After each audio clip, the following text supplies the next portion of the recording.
I'll go ahead and call to order the special meeting of the Yountville Town Council for the Envision Yountville study session for Tuesday, February 27th, 2018. And I'll ask for a roll call, please. Okay. Who's going to do that? I'll do it. All right. Councilmember Dorman? Here. Councilmember Durham? Still here. Councilmember Moeller? Here. Vice Chair Dornbecker? Here. Mayor Dunbar? Here. Let the record show that everyone's here. Here we go. Where do we have a flag? So the one we're going to point to, please stand for the Pledge of Allegiance. We will face the outdoor flag just outside the front door. I pledge allegiance to the flag of the United States of America and to the republic for which it stands, one nation, under God, indivisible, with liberty and justice for all. Thank you. And I will just remind folks, because we learned this a little bit last night, that you need to speak closely into the microphone so everyone can hear us, including the recording. So with that reminder, I'll ask for adoption of the agenda for today's meeting. So moved. Second. Thank you. All in favor? Aye. Thank you. Any member of the public in the audience like to speak on an item that's not on our agenda today? Seeing none, we'll move right into our study session, evaluation of the general plan land use element objectives and policies. I believe, are we starting with you, Sandra? Sure. Good afternoon, Council. Today we have for you planned a study session to review the land use policies and programs of the proposed draft general plan and the effort that we've been working on the last year. And we're excited to bring these items to you. Today we have staff present, and also two of our consultants, one of which is Christina O'Rourke with Christina O'Rourke Planning, and we have Peter Winch with WRT, and our consultants are here to help walk you through the presentation and our case studies, and then we're all here to answer questions should you have any, when you have them. Thank you. Okay.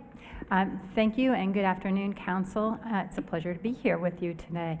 As Sandra just said, we're going to be talking about the land use policies and programs, and we have some specific ones that we've pulled out for discussion. That doesn't mean that we can discuss all of the policies and programs that are in that land use matrix that was distributed to you in the council packet. So I wanted to just kind of start off with the general plan update timeline to give you kind of a sense of where we are in this process.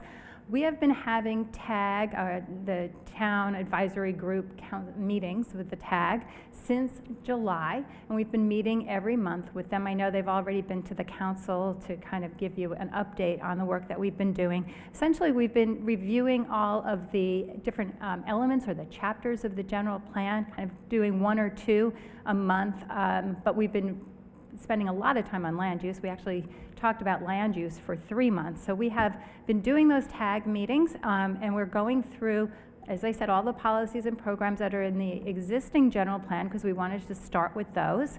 And then we review them, talk about what's been working, what's not working, what needs to be changed, what we can keep, what we should lose. And we've come up with some draft policies and programs based again on the existing general plan. We've also had some community group, we will be having community group presentations, and those are scheduled for April 25th. There will be one with the business community and one at the Veterans Home, so we'll be getting input from those groups on the draft policies and programs. And we've been having community workshops. We've already had 2 workshops. One was held in August, which was kind of a general workshop where we touched on all of the elements. And then we had one that was concentrated on land use issues, and that one happened in November. So from both of those workshops, we've taken that feedback that we've gotten from the community, brought it back to the TAG so that we could kind of talk about that and refine the policies and programs as we were drafting them with the TAG. We'll be having another community workshop on April 26th. And then, and we will be using the feedback that we get from you during this process in this month. And also we have scheduled another study session if we need it for next month. And then we'll be having the community workshop. We'll be going through all the draft, well, not all of them, but some of the major draft policies and programs at that community workshop, and then bringing it back for additional input from the boards and the councils, and then at that point, and the council, and then at that point, we'll be drafting the general plan. Once we have a draft general plan, we'll be releasing it just prior to the community open house that we have scheduled right now for August 18th. At the same time as this is all happening, we're going to be having our environmental consultants working on the draft environmental impact report, and that will be issued sometime after the community open house. And then when we have a draft and the draft general plan and the draft EIR, we will bring it to the Zoning and Design Review Board for their last input, and then finally back to the council for the council's review and adoption and certification of the environmental impact report. So that is where we are on this timeline. So today, what we're talking about are just these draft policies and programs from the land use element, and we have some specific land use policy options that we want to discuss with you. We wanted to get your feedback on those issues so that when we go to the community workshop in April, we'll be ready to present them and have good direction from the council. So right now, we're not trying to wordsmith any of the policies or programs. So there's going to be plenty of opportunity. They're going to come back to you again. We're really just looking for your feedback and input so that we can be sure that we're presenting these policies and programs at the workshop, that they really reflect kind of where the council is headed with them. So we also are looking for council direction on the draft land use map, and that's because we want to get our environmental consultants started on the EIR process. So we'll be talking about potentially making some changes in the land use designation and the zoning districts for some parcels in town, and we want to get that feedback from you so at least we can give it to the environmental consultant and they can get started. Doesn't mean that we can't make some changes as we go along in the future, but at least we can get them started. So what we're going to do, we've got two big land use issues. Both of these were presented at the TAG and at the workshops, and we've had WRT and Peter Winch here from WRT really worked on a lot of these land use scenarios. So for the two big issues, one is the North Agricultural Parcel and the other is the downtown. I'm going to have Peter kind of chime in here and talk about the land use studies that they did.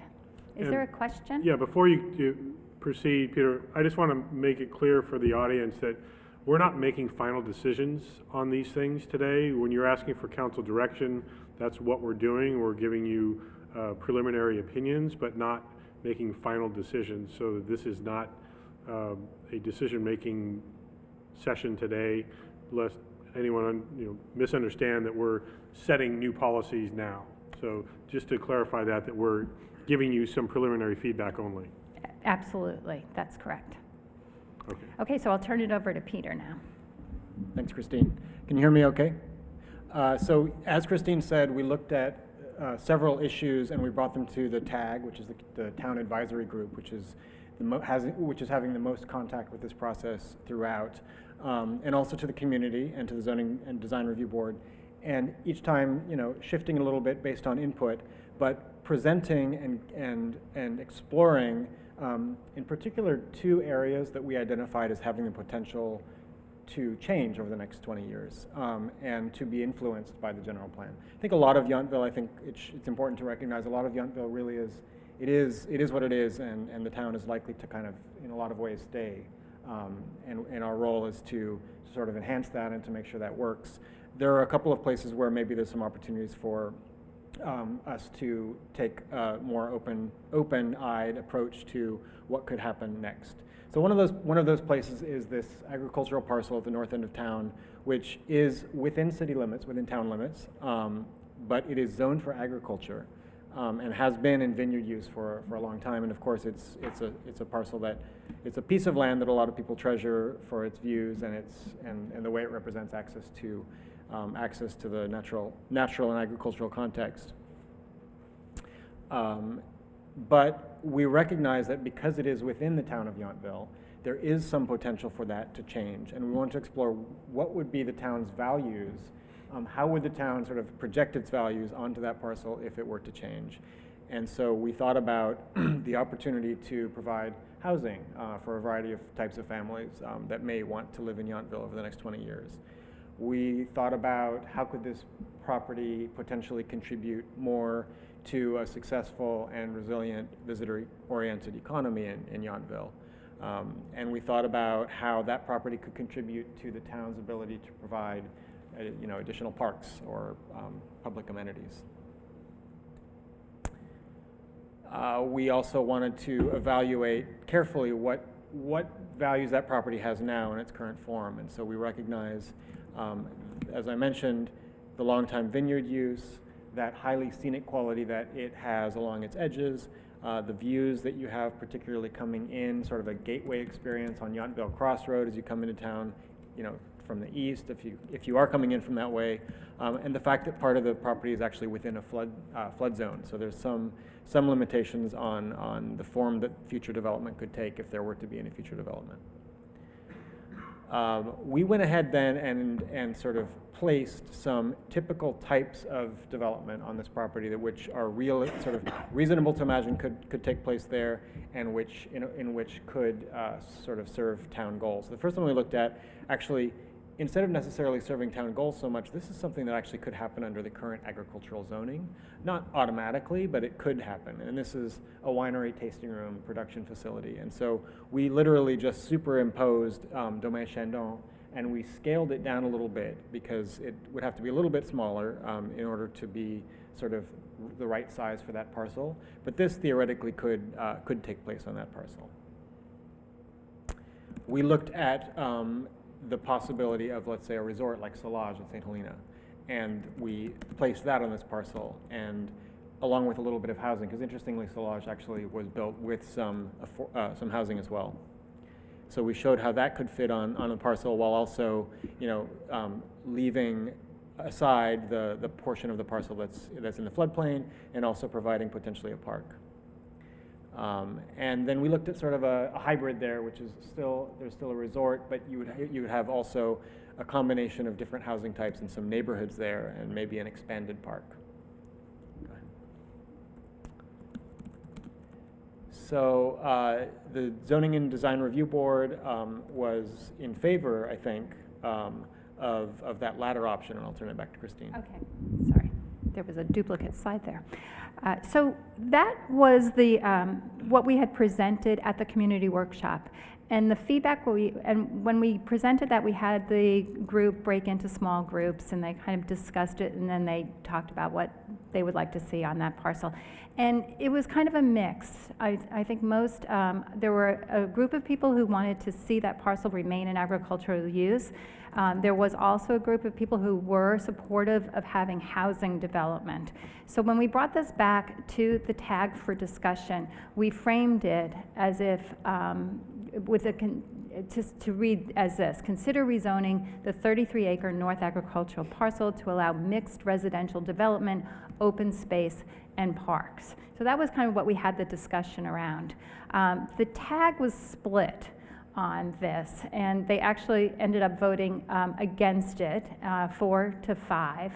And but because it was such a close vote, and because it was very close also kind of at the community workshop, we wanted to bring the idea to the ZDRB and get their input, and then ultimately to bring it to the council for discussion. The ZDRB, it was actually, we had a couple of members who were absent that evening. So we had three commissioners there, or board members there. And they were, all three of them, in favor of mixed residential zoning. In fact, they kind of preferred the mixed residential zoning to what would be allowed there with the current use, which would be a winery or a wine processing facilities would be allowed on that parcel. They did, however, recommended perhaps a smaller area for housing to kind of look at that, and they also wanted to make sure that we maintained the view corridor that comes off of Yountville Cross Road. So we went back, and WRT did a new scenario for us, and this is showing two smaller parcels. Both of these kind of sections here within the parcel are about 3 acres. And they could even be developed kind of separately. It could be phased development. There's also maintaining that park perhaps in the flood zone area. But this preserves that view of the hills from Yountville Cross Road and just provides a little bit of room for the town to grow and to provide more housing if needed. In this case, what we're looking at is potentially a mixed residential zoning district, and that would allow up to, well, between 8 and 10 dwelling units per gross acre. Could also allow up to 25 units per gross acre with the affordable housing overlay. And then we'd be looking at something like 50% of the housing units reserved for single-family detached dwellings, unless, of course, a lower percentage is needed to accommodate affordable housing, and also a minimum of 25% for multifamily units. And that is the standards that right now exist for a mixed residential zoning district. We also wanted to kind of look at what the housing need was and what the potential is on these. So at housing potential at the full build out, which is really about 15 acres, that was the earlier slide that you saw, that would accommodate about 100 single-family homes plus 50 multifamily units in that mixed residential zoning. Now, if we looked at just the smaller area, which is about 6 acres, we're actually now looking at about 40 single-family homes and 20 multifamily units that would be accommodated in those two smaller areas. So we wanted to kind of, again, bring this forward to you. The town does have some need to grow. We've gotten some new projections from ABAG, and that is showing that the town will need 20 new housing units by the year 2040. So the regional agency is at least expecting and forecasting some additional housing growth here for Yountville and some need for perhaps some additional land. So So I think that is, one more thing, sorry, one more slide here. So what we wanted to ask you to discuss and kind of gives us some direction on tonight, or today, is, first of all, whether we should keep that idea of having a program in the general plan, or at least bring it to the community workshop and get some more feedback from the community on this idea of consider rezoning a portion of the 33-acre North Agricultural parcel to allow mixed residential development, open space, and parks. And the idea here is actually that the rezoning would happen sometime in the future. It wouldn't even necessarily happen. It could, but it wouldn't necessarily happen when the general plan was adopted, but kind of to hold it in the future so that when and if the town decides that it needs additional land to accommodate future housing development, that this would be a good option and a good place to rezone so that housing development can occur. And one of the ways to do that, we could leave it zoned as agriculture and just have this policy or this program in the general plan, but we could also perhaps designate the parcel or portion of the parcel as with a new land use designation, which we're calling here a housing reserve designation. And that would allow continued agricultural use with a maximum, and we're proposing a maximum of a 0.05 FAR, floor area ratio, for commercial facilities for processing or retail sale of agricultural products grown on the premises, and 1 dwelling unit per 10 acres. That is what's allowed currently in the agricultural zone. And then this idea of the housing reserve is that it would just create an opportunity for housing development in the future. So, so that is kind of our presentation on this one land use policy issue, and we're happy to answer any questions. Council, have any questions on this piece? I'll start. My understanding is that identifying where we could put housing would actually satisfy our ABAG requirement or our RENA requirement for those 20 units. We don't have to have them actually built but if we identify where they can be built, is that accurate? Well, the housing element right now identifies land to meet your RENA number. So you've got land, most of the, at least the development for the lower income is being satisfied with the Catholic Church property, and then also the French Garden site. So have been potential units that are identified there that's satisfying your RENA. Your housing element goes through 2023, and it doesn't need to be revised. Now, if either of those parcels are developed without housing or without the housing that was identified in the housing element, and you don't get the the units affordable to lower income households that were identified in the housing element, there may be a need to then go and find additional land in order to ensure that you always have enough land available to meet your housing need. And that's one of these new housing laws. It's called no net loss. And so this would, by having this kind of in reserve, at least preserve some opportunity so that if in the future you did need additional land, you could fall on this, use this property to satisfy that. The two parcels you identified may already satisfy the 20 units that are required by the regional assessment, but this could be an additional number of units that would be over and above that. And if I understood you correctly, if we lost either or both of the other parcels to something other than housing development, we would still potentially satisfy our state mandate for housing if we were to put an overlay here that identified future housing construction. Yes, it would have to be zoned for, Right. it would have to be rezoned for housing in order to swap out a site that housing opportunity site that's already been identified in the housing element, but is lost, essentially. Yes. Okay. So I want to jump in just with a little clarification. The current housing element is 17 units through 2023,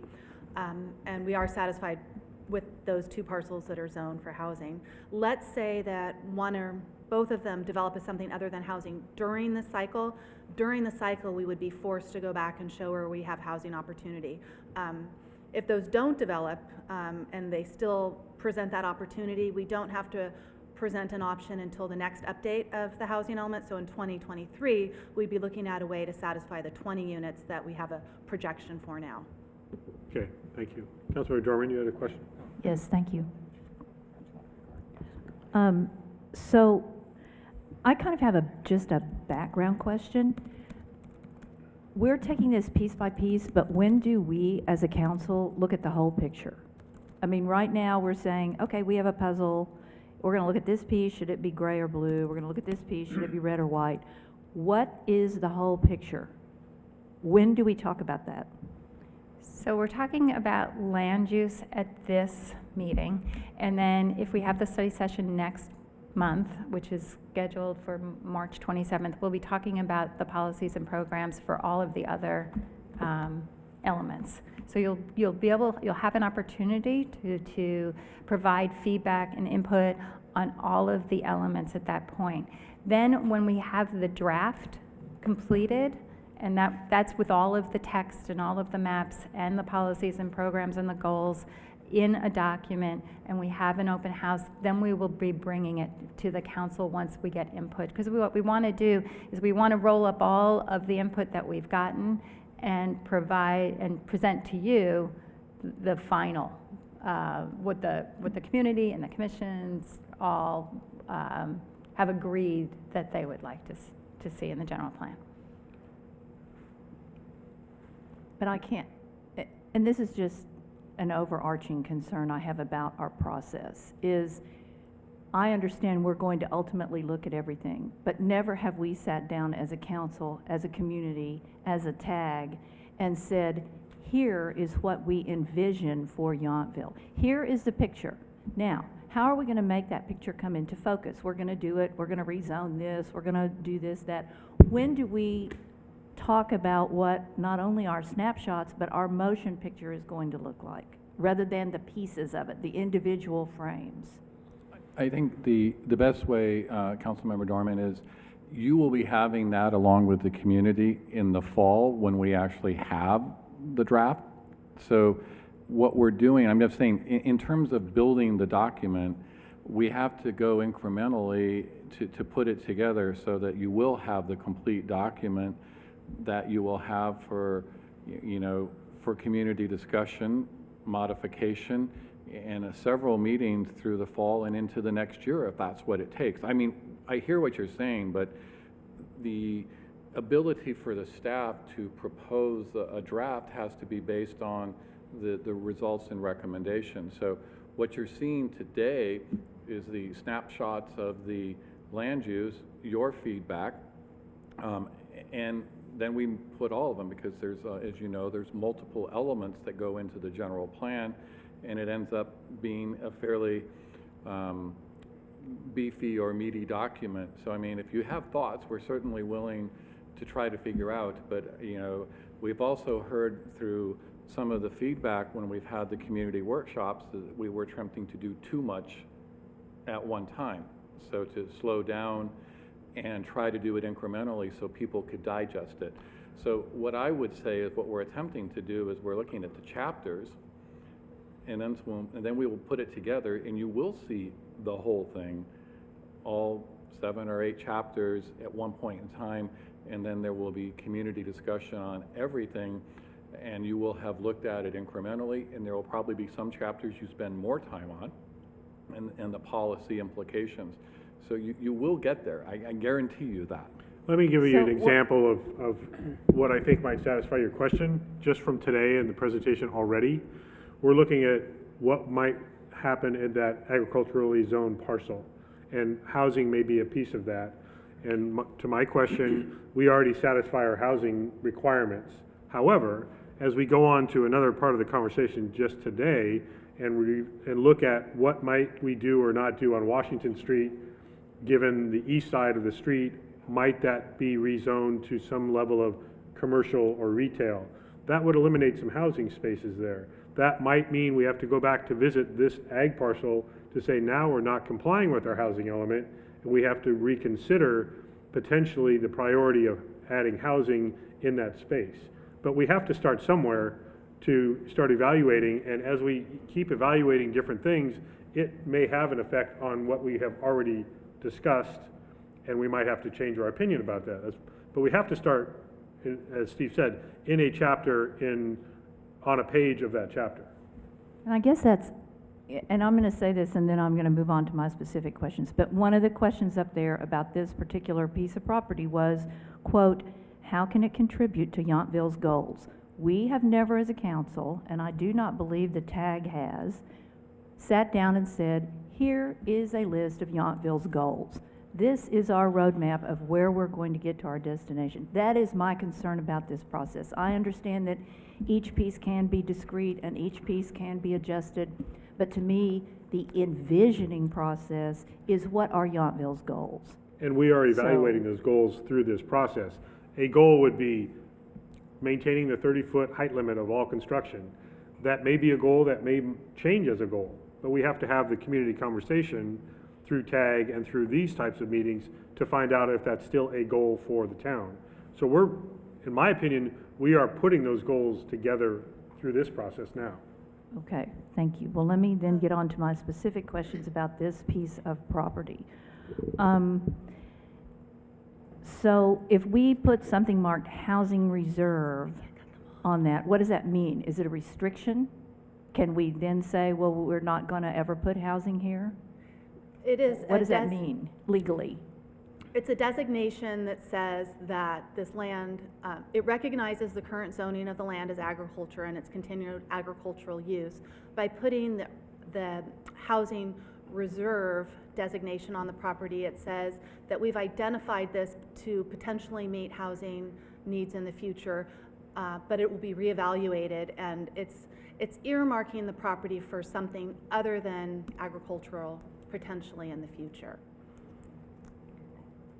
And would it also include a mixed-use community with retail there? Or if we say, quote, housing reserve, is that No. only dwellings? Could we have an... Housing reserve, we would have to define that further as part of this process, and it would be a new land use designation in the zoning ordinance, and we have proposed language at the end of your packet as to what that would mean. Would be restricted solely to housing, and so it wouldn't allow retail opportunities or other opportunities. Okay, and then also, along the same lines, if we were to look at the 2 3-acre call-outs for the housing reserve, and if those, let's say those housing reserves became residences, could a winery then go into the rest of the property? It could under the current agricultural zoning designation, because the overlay, the reserve doesn't change the underlying zoning. So any of those uses, it could be employee housing or agricultural employee housing or manufacturing facilities. If any of that were to develop before the time that the reserve is further defined for housing and used to develop housing, that could happen. So we could end up, again, taking the 2 3-acre parcels, we could end up with the property looking like 40 single-family homes, 20 multifamily dwellings, and a winery. Potentially, if these areas are called out and the winery isn't built upon those areas, the urban reserve would apply to a limited section of the property. But the answer is yes, we Yes, could end yes. up 20, 40 winery. Yeah. Okay, I thank do you. want to clarify one thing from earlier too, and that the French Laundry Garden, even though it's designated as housing in our housing element, that property is actually zoned primary commercial, where housing is not really an allowed use, although it can satisfy our housing need, but it can be developed as any number of commercial properties, and primary commercial is our most permissive of commercial zoning districts. So I just wanted to get that out there so there's clarification as to that. Could I add one thing as well, Yes. Sandra, which is that the housing element is a 5 or 7 year period now? 8 years. Oh, it's 8 year cycle, which we're kind of near the beginning of still, but it's still relatively short. The general plan is kind of a 20-year horizon. So we're trying to set a longer term sort of vision for what's happening in the town, and so that would encompass, 2.5 housing element cycles. It's not just this current one we're looking at. Other questions? Yeah, Councilmember Mueller? I have a question about the parcel right now. I'm not sure if we know this or not, but do we know if this is considered prime ag land? And I know there's federal, state, county definitions, but I'd use the one from Cortese, Knox, Hertzberg, but do we know that? The good news is it's governed under our definition, so none of those actually technically apply because it's agricultural property in the town limits. So So none of that would apply. Okay, my second question is, when you were discussing the, Go ahead. this parcel, do Just you want to add something? Well, I just want to make sure.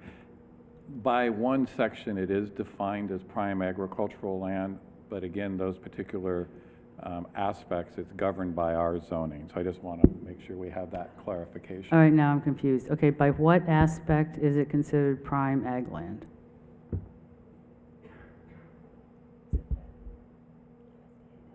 Yeah, I think that's There are federal designations as to agriculture and their designations, and that being the highest designation. So it is fit for agriculture. Then at a local level and a county level, there are different designations for land use. And we know in the county, there's ag preserve, and that's to be used for agriculture. Within Right. the town limits, there's more flexibility because the town is held to a burden of accommodating growth and development in the valley, namely housing. So there are different policies and rules that come into play. That prime agricultural land designation is something that would have to be dealt with, let's say, as we, if development were to move forward at some time in the future. Okay, so, and then right at the north-south line, everything east of that, is that under Measure J and P provisions? Everything to the east of that white dotted line, yes. Okay, so it would be butting right up against that. Okay, so then my final question is, when you were considering land use of just the whole town of Yountville, was there any discussion about agricultural buffer zones? About, how we might want to consider that, maybe an MOU. I mean, where I'm kind of getting with this, if we decide, you know, not to put overlay housing on there at this time, is there any way that we could maybe have some negotiation or with the county to have an ag buffer zone? It's something that a lot of small towns like this talk about. Couple points of clarification. In fact, what I would probably proffer is that the housing reserve is creating that sort of a buffer zone. Yountville is very unique because you are correct, Councilmember Moeller, there are communities that have an agricultural buffer or a designation. They're usually in between. What's unique in Yountville's case is that we are surrounded by the ag preserve. And we go back to the language that the voters adopted in the ag preserve, which is that the urban communities, when the voters approved the ag preserve, took on the responsibility for the meeting the housing urban needs of the ag preserve area. And that's the conundrum, that we're in, which is we're surrounded by the ag, and yet we're supposed to, as communities, meet the urban development that has occurred over 50 years. Many people may recall this is the 50-year anniversary of the ag preserve. So we have a unique challenge as a community surrounded by the ag preserve, and we also have this really as we're down to just a few significant parcels left to deal with any potential development or redevelopment. So, No, I'm think you're missing my point. It's really about other areas in town, like one big area that, you know, there was a lot of discussion 5, 6, 7 years ago that was behind Toyon Terrace and Rancho de Napa, and it possibly being developed.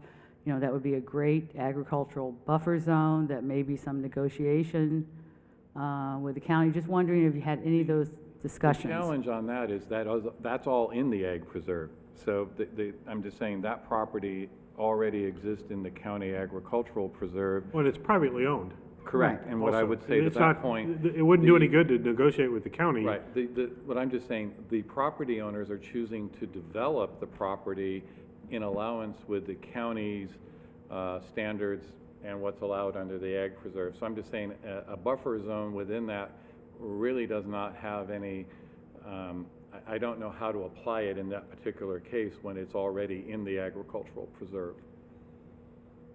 Any other questions from council, Vice Mayor? Are you referring, when you're talking about a buffer zone, is it more about performance standards or something having to do with protecting residents from agricultural operations? Or No, I'm not worried about that. I'm just trying to protect some of the view corridors that we currently have now. And it was my understanding that with all the lot line adjustments, they were 2-acre parcels and it wasn't under Measure P, but maybe I'm mistaken.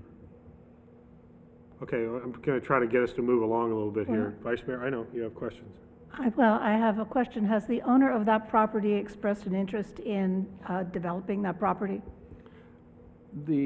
We have met with the property owners, and the property owners understand the value of the property they have and the potential.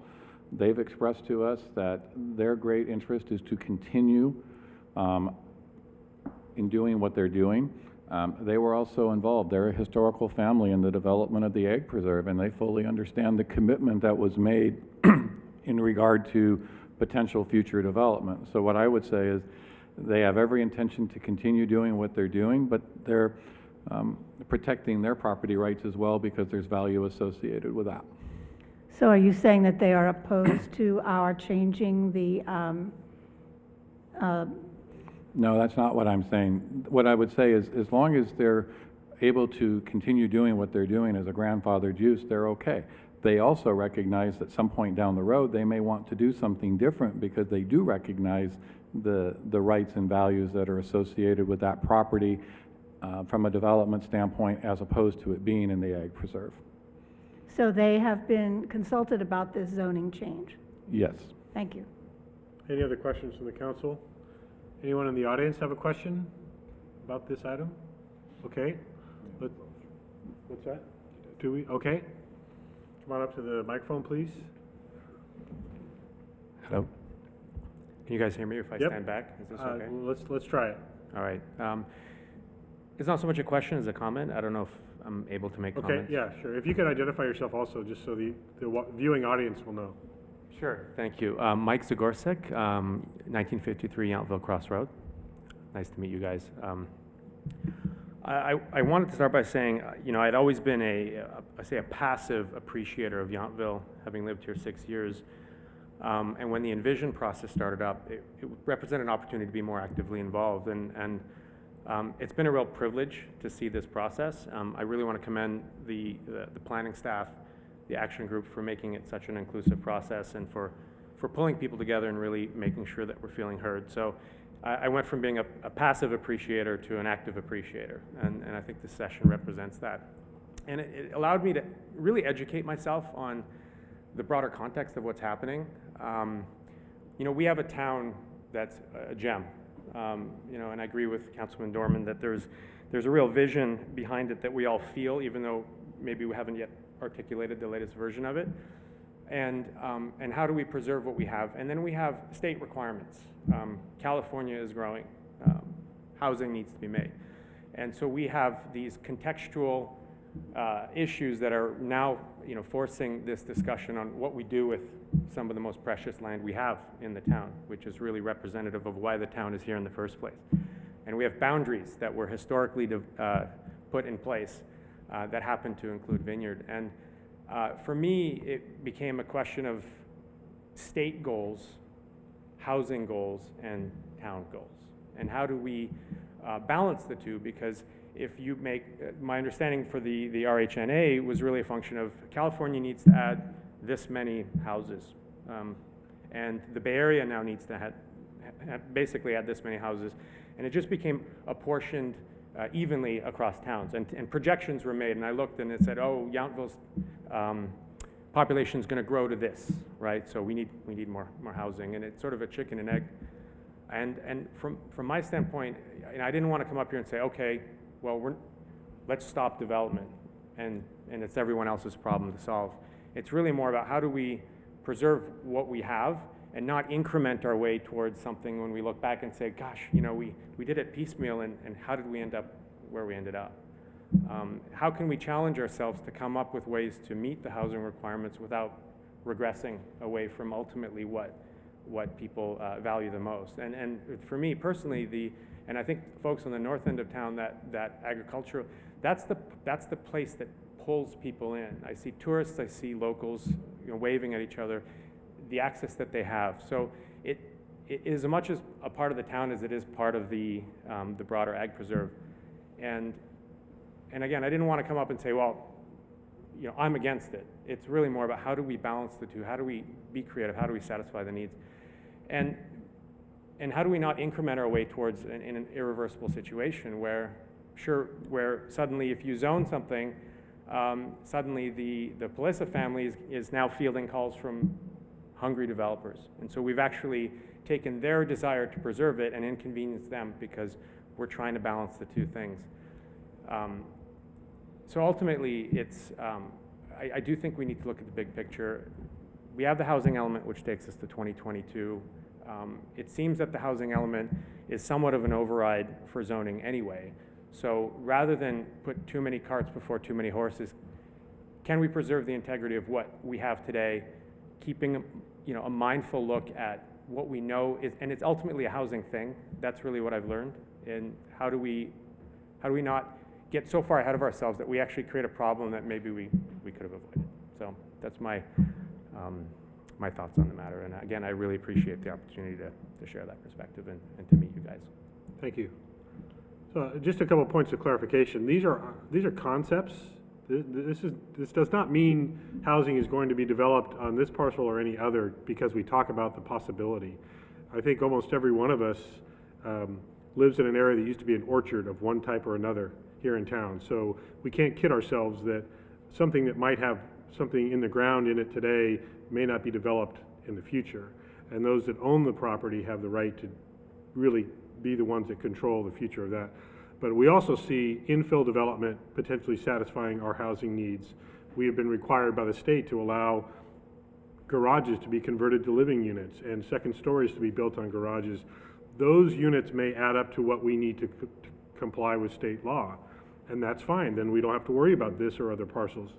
If I and others are successful in getting a few hundred housing units at the Veterans Home in the town limits, that would satisfy years of our housing needs, and we may not need to consider this. But I think what was happening with our planning staff and our process is looking at all the options. We then evaluate those options and say, this is maybe the last option we want to consider going forward. But we're identifying what those options are, putting them on a list, and then saying, okay, if we need to go somewhere, this might be the best place to do it, or this would be the worst place to do it. So I think we're all very sensitive to the idea that we want to preserve all the things that we consider that make Yountville so unique and special and beautiful. So I don't think any one of us is advocating anything that hasn't been developed, let's develop it one way or another. But we do need to look at what our options are. I think that makes a lot of sense. I was reminded of a statement from a friend of mine, is that if you're not part of the solution, you're part of the problem. And I think that this process really allows for us all to be part of the solution. So I thank you for those observations. Thank you. Thanks. Any other members of the public? Pam, I see you have your hand up, or no? I know Carol does too. All right. I was going to say the same thing you did about the second unit. Oh, okay. So then I'll go to Carol. Did you have something to come up? Yes, please. Yeah, you don't get just to talk from your chair. You have to come all the way up. We're all sitting up here in front of everyone, so. Hi, Carol Schmang at 6468 Washington, now in Soyo, previously Noyo. I've gone to one meeting in July that had brought my packet from the November workshop that we had done. So I'm just remembering, was that the last Envision meeting that the public was invited to go to? No, we have one in November, December, January, and February. Okay. Well, anyway, just out of clarification before it goes to the next South Ag parcel, I'm just curious, just so I can get my head wrapped around it, that on the North Ag, which what you're talking about now, that's where you're looking at more, one of the suggestions is single parcels for single-family homes, and then is it that the church lot in the South Ag, Soyo area, that's more the mixed family proposal? Is that kind of where we're going? Just out of, because in the one proposal it had single family and mixed in the north part. So in my mind, I'm kind of thinking, looking at it, that this is a huge, beautiful area. So single family homes, that would be millions of dollars in the area here if the housing needs were such that, and part of it of the multi, and then in the south, which is the same photographs I believe you'll get to on that one, would be more the mixed family and not, because it's not as picturesque, if you will. The proposal is for mixed residential that allows a variety of housing types, including single family and multifamily. I'd say the closest neighborhoods would be Washington Park and Yountville Square, both zoned mixed residential. Right, and allows that's where I that type of lived for flexibility. 14 years, yeah, familiar with Yeah. that, okay. And Thanks. then the church property, I think, is also mixed residential, is that right? Yes, yes. Yeah, the So the church church- parcel is already zoned mixed residential. And when we talked about it at the workshop in November, we were just looking at other, more intensification, more multifamily or senior Right. housing. So we're not going to talk about that today because we're not proposing to Okay. change the zoning on that parcel. One thing I'll also add, Steve, before you go on, Carol, this is another good example of where this process is going to evolve. We have a higher percentage of the required market rate housing units in our housing element. Where we need to continue to develop is at the lower income levels. That would not mean a multi-million-dollar house. It would mean multifamily, maybe duplexes, maybe apartment type buildings would be our requirement as well as our desire to reach out to a lower income level of resident. So it's not just about where can we build the most large, expensive homes, because the state has already told us you can't just build big homes. You need to satisfy different income levels with different types of housing. So this is an example of if we find that we need to satisfy our lower income level housing requirements in this area, that might dictate what our policy is, which is it may not be available for 20 or 30 or 40 homes. It might need to be 50 multi-family housing units instead, because we haven't identified another spot in town where that can be achieved. So that's why this is a very sliding scale of policy discussion. 3 comments briefly, if I could. One, I actually think what you're seeing right now in terms of this discussion is a great illustration of the community having a discussion, and the current concept is how much do we need to do, and we don't necessarily need to consider all 33 acres. So I think, as there's been a discussion, you see a moving conversation over what might happen. Secondly, and I'll just echo, this is conceptual. We have a lot of zoning that in theory allows certain things to happen. The Catholic Church property has been zoned for a number of years and has never proceeded to move forward with a development, as has the French Laundry Garden parcel. Probably the one thing I would tell everybody is what it's zoned for is not garden.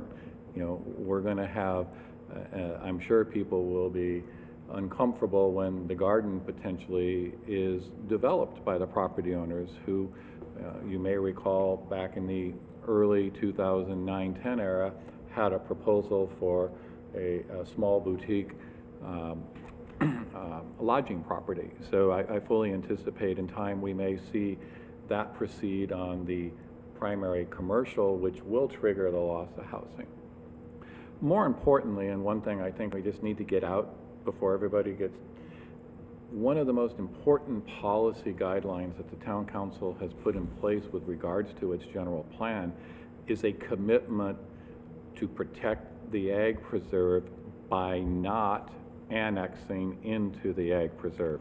We have adopted strict general plan policies that limit and specifically state that the town will not proactively annex into the unincorporated county, with one footnote being the exception of the urban developed domain Shandong. And I just put that out there because when we talk about right now our footprint, which is what the council is dealing with, is the footprint of Yountville, it's really important that we recognize we're not attempting to change something. The council has had significant discussions and really strongly endorses the actions to protect so that the ag preserve is protected and we remain that island community surrounded by the ag preserve. So I just want to make sure when we're talking about that that's clearly understood by everybody. Yeah. May I add something? Yes.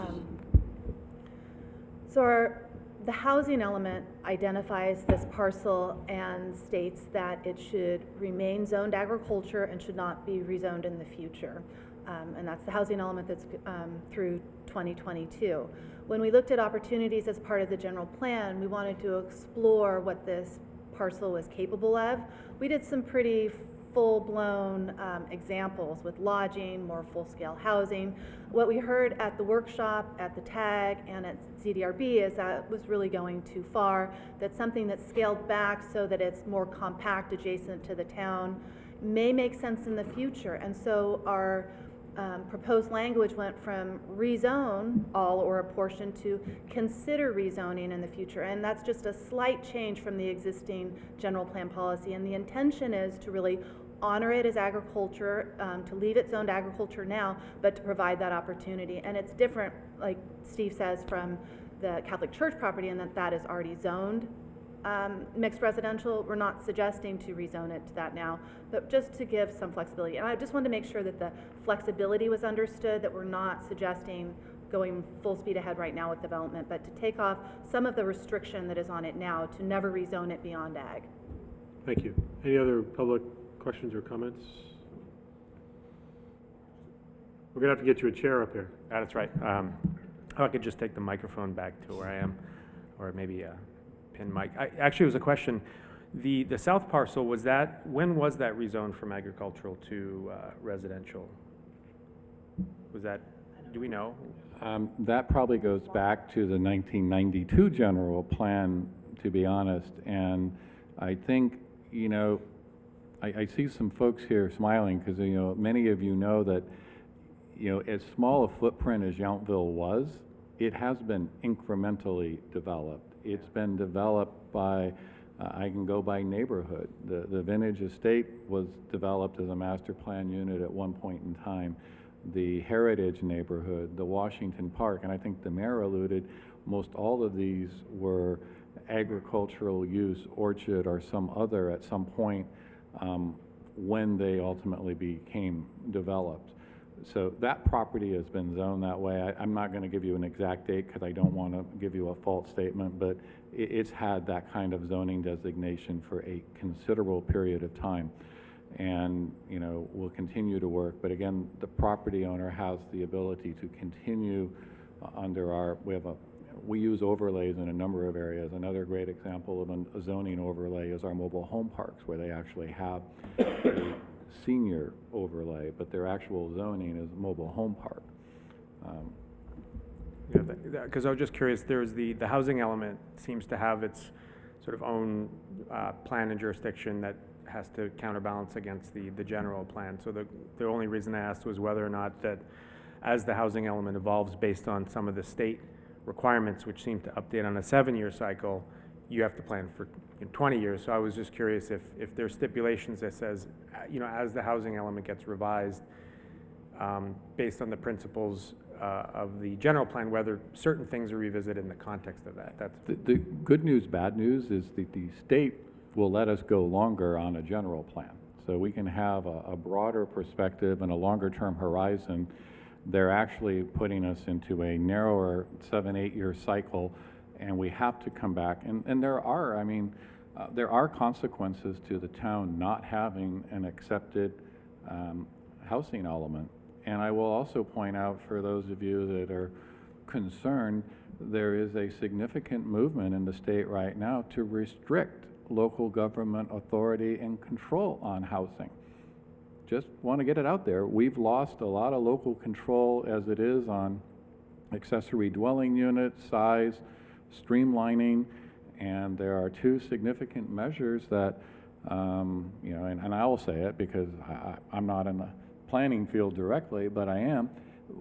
There's a lot of communities that haven't addressed housing, and as a result, certain segments of the state legislature are attempting to take away local government authority on housing and make it more perfunctory, which is not what a lot of our residents are going to like when we have to tell them, I'm sorry, but the state law says you can do this. So, I mean, we're trying to really, what I would say is the community of our nature, we're really trying to make sure that we do our best to comply with the housing policy goals so that we don't have that authority taken away from us. Thank you. Any other public comment? Okay. Vice Mayor, another question, then hopefully we can get past item 1 after an hour.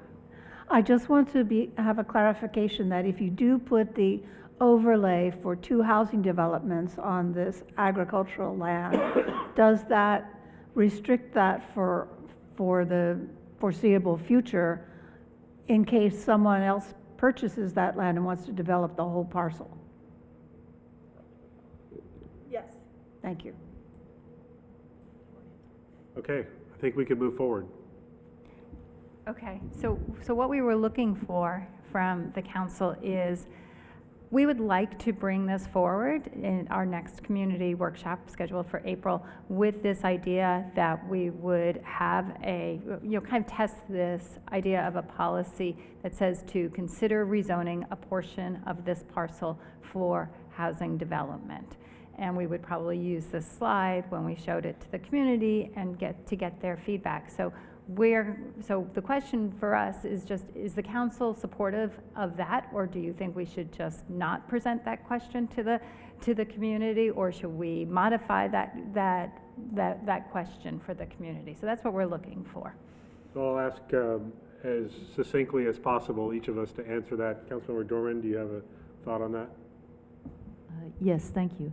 So I would be in favor of bringing it to the community, but I would like to see that include a discussion of policy LU 10.3, which talks about the elements we look at when we rezone agricultural land, And I would like to see that include a discussion of our proposed definition of housing reserve, particularly the last sentence.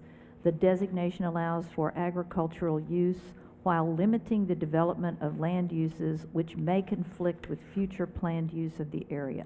I would like for all three of those to be brought forward together and explained as a unit, and where they contrast and conflict or fit together. Councilmember Durham?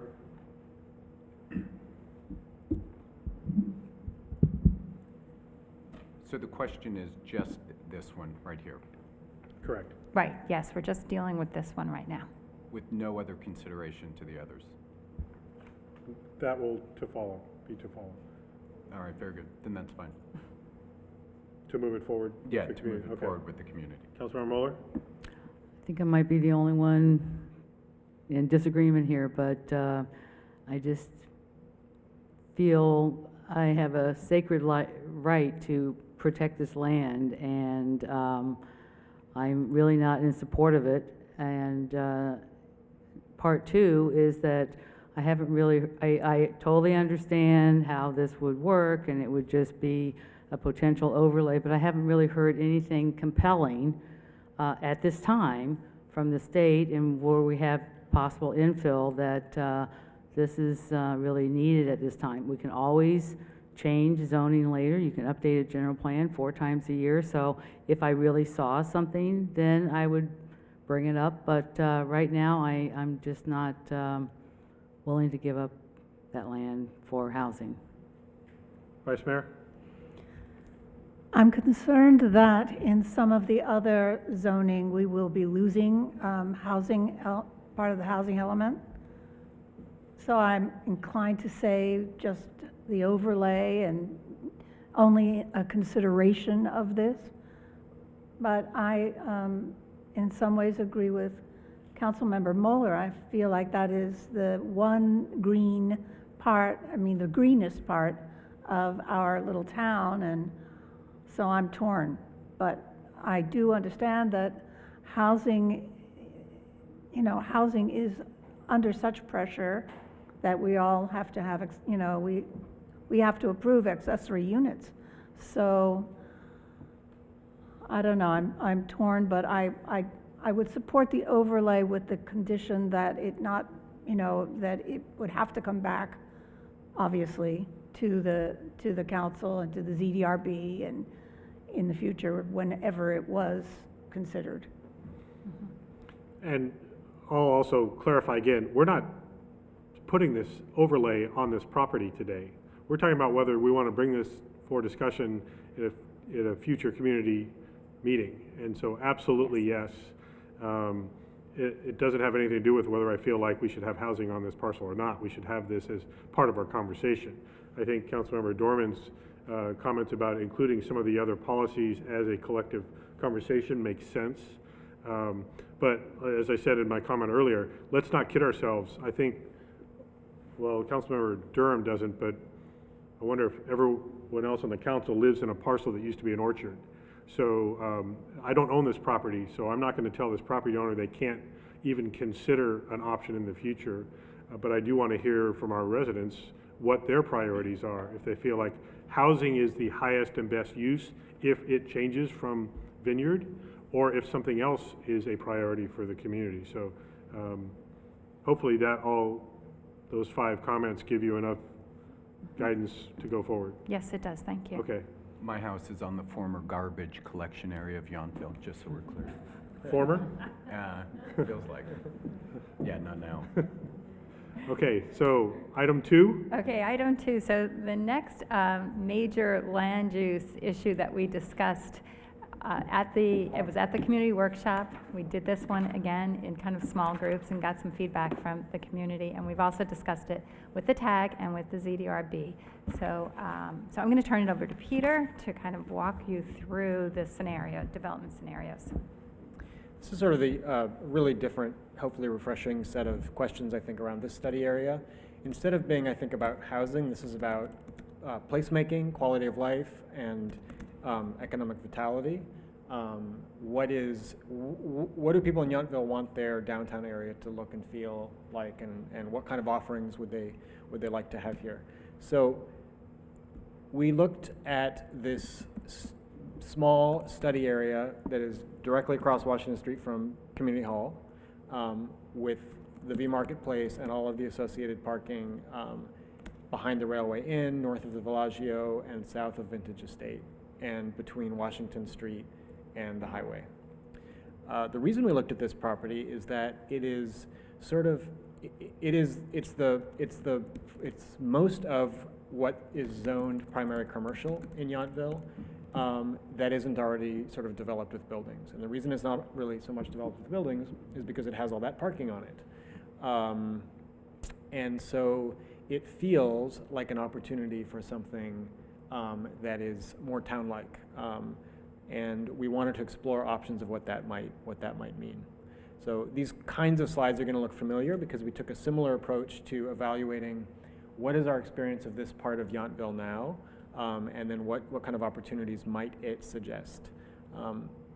This diagram is intending to show sort of, especially the conditions right along Washington Street. We're interested in what parts of Washington Street feel like they have a sort of an active edge, and that is where you're seeing those solid red lines along Bouchon and the community center. You really feel like there's this engagement between the building and the street, the sidewalk. That's kind of what we mean by active edge, where there's sort of a nice energy that passes between the businesses or the uses and the street life. The hatching is showing where we feel when we're on the street that edge kind of fades away. And the reason for that is that there's parking lots or landscaping. It feels passive and it loses that energy. That's sort of our insight there. So we're interested in that social environment along Washington Street. We were also interested in some of the other properties that are maybe inherent to that property as a whole. And one of those is we were aware of the views that are provided across that property, particularly from Washington Street toward the hills, but also actually from, and you can see that in that middle picture, but also actually from the highway into town. Interestingly, I think Yountville doesn't make very much of an impression from the highway. And there's a sort of a fleeting glimpse across that parking lot toward the V Marketplace, and I think that's the beginning of something special and that maybe could be built on. And then there's the sort of undeveloped land, which could become the basis for, gradual commercial mixed-use infill development that continues to support the economic vitality of the town and the magnetism that Yountville has, which it needs to continue to sort of grow and change to, I think, make that magnetism last. So this is sort of a diagram of some of those conditions that I talked about. Those arrows are representing what we're seeing as the key view corridors from Washington Street into the hills, and then from the highway into the site. And then the white buildings are buildings that already exist, and the purple buildings in this case, and the yellow and green spaces, those are a conceptual diagram of what sort of a development pattern that could take place on this property that might have some positive reinforcing effects on downtown Yountville as a whole. And I kind of want to walk through that without getting into too much detail. And I think the key point is it's conceptual. This is not a development proposal that anyone's put forward.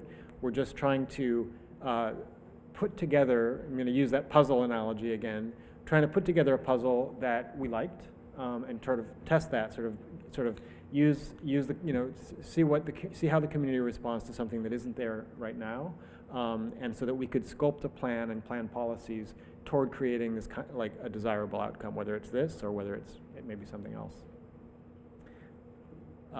We looked in some more detail at some of the conditions that different ones of these potential building sites would create. So here we're seeing the property that is directly north of this. What is this new business? It's burgers and ice cream and Platform 8. So directly north of Platform 8, there's that parking area that's, I think it's associated with the Grosinger estate or the Vintage estates. If that were to develop as a one-story building, we're imagining something kind of like Stewart Cellars that would create more of an energy across Washington Street with the businesses that are already there. And you can see in that little cross-section on the bottom how the scale of a new one-story building would relate to Bouchon across the street. Here's a sort of a two-story option. This would be allowed under current zoning, which would have an office space on top. And we have some examples of how the types of buildings that this could produce in Yountville. Looking now to the south, the site where the railway inn and the parking lot is now, we're not saying the railway inn should go away, but if it were to go away, and there were some kind of a more of an intensive building there, there would be an opportunity to have a better relationship with Washington Street and with the community hall, and to create some kind of a sense of enclosure of the street, and also openings into new courtyard spaces and so on. And that's what we're trying to show here with these variety of kind of indoor-outdoor commercial spaces. I think a key to any kind of intensification on this downtown study area is that where's all the parking going to go? And I think parking is something that right now is really in flux because the whole model of the way people are getting around is changing to some extent. But we're assuming that there's still going to be a need for parking, and so when the parking lots are built on, that parking needs to become more dense. So we're showing here a two-story garage with buildings on either side that give it an urban, livable urban presence. So it doesn't feel like a garage from the edges that you're approaching it from. You have offices, you have retail that kind of continue to add vitality to the downtown area. There are other things that can be done to the edges of the garage, green walls, green roofs, and so on, that can make it blend in with the community. I think everyone would be clear that a garage would be sort of the kind of building that would need a great deal of design attention to make sure that it worked. But the plus sides could be rooftop gathering spaces and opportunities for some kind of walkable development around it. So I will turn it back to Christine, and if there's more questions, because I feel like I kind of rushed through it, but I may have bored you all. So, but if there's any more questions, we can kind of walk through that in more detail. Before we go on, Councilmember Durham, question. Can you tell me if we still need parking, what that same need, is it the same need one for one, or do those numbers change given the flux? We tried to replace that parking. I think we came up a little bit short.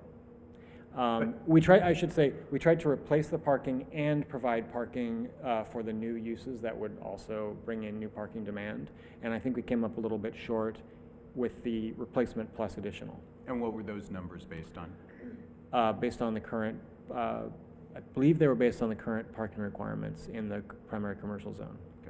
And, I have a question. and to that spirit, you're Hold on gonna, just a second. I think the question that we've been going around and around about is, should we be evaluating our parking ratio based on new generations of drivers not owning cars, people using ride sharing? So is our required parking appropriate for the types of future uses that you're describing? Yeah, I mean, I think that's a really important point. And actually what I would want to say most importantly maybe is that we would be assuming some kind of a shared parking or parking district, which would create parking efficiency, which isn't there right now when every business has its own parking lot. I think that would be fundamental and probably the easiest thing to bite off. Then there is also, I think it would be relevant to try to dig into what is the future of parking and to right-size your parking requirements according to current needs. Right, so the way that we've presented this is that we are proposing replacement parking under the current standard. We realize that we're in a changing environment, and the way that the parking garage is presented with the high ceilings is that it's ultimately convertible into building space and an active use in the future when and if cars go away entirely. But it creates this phased approach and a way to deal with what is really uncertain at this point. So I think what you're talking about is having an open mind to the idea. Let's all assume that none of us want to see a 3-story concrete block of parking that is the way of the 70s and 80s and whatever. And if we were to consider something, it would be scalable to, I think what you were just saying, Sandra, is you build the levels high enough that they can be converted into retail space, for example, and the rooftop may go from a parking rooftop to an active park-like setting with chairs and plants and whatever, so that it's not really, it dissolves away from being a parking structure and evolves into a multi-level recreational and retail space. If I could, I want to share a couple thoughts before we get too focused and Get close. dwell on the parking garage and structure. some questions. One, you're going to see a proposed policy that just talks in general about a more flexible, more creative approach to parking. You're going to see that policy when we get there.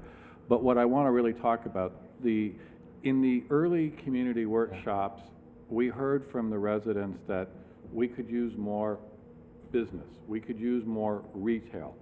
So the challenge of the staff and the team here was, how do we create more retail? We don't have vacancies. So the thought here is, and the reason I'm kind of showing this one, we may be able to do a lot of infill development, subterranean parking. We may be able to go to valet parking, use different things. We may not get to the need for a parking structure. But also, if a parking structure was developed, there is technologies now that make it blend in and it wouldn't stand out. But the real question is, there's a trade-off. If we want more retail space, more opportunity for businesses that aren't what they currently are, we've got to look at doing something different along that Washington Street corridor. And I think that's really the question we're asking is, are we willing to consider some of the infill development and then possibly this type of development? If that's what I would say is the bigger takeaway question. Right. Other questions from Councilmember Moeller? Yeah, the question I've had for a long time, I see your little dashed red lines around your study area, but this single parcel actually extends all the way down to Bellagio. So is this, during a general plan update, would this be the time to have the discussion about having one parcel turn into multiple parcels in case there is support for something like this?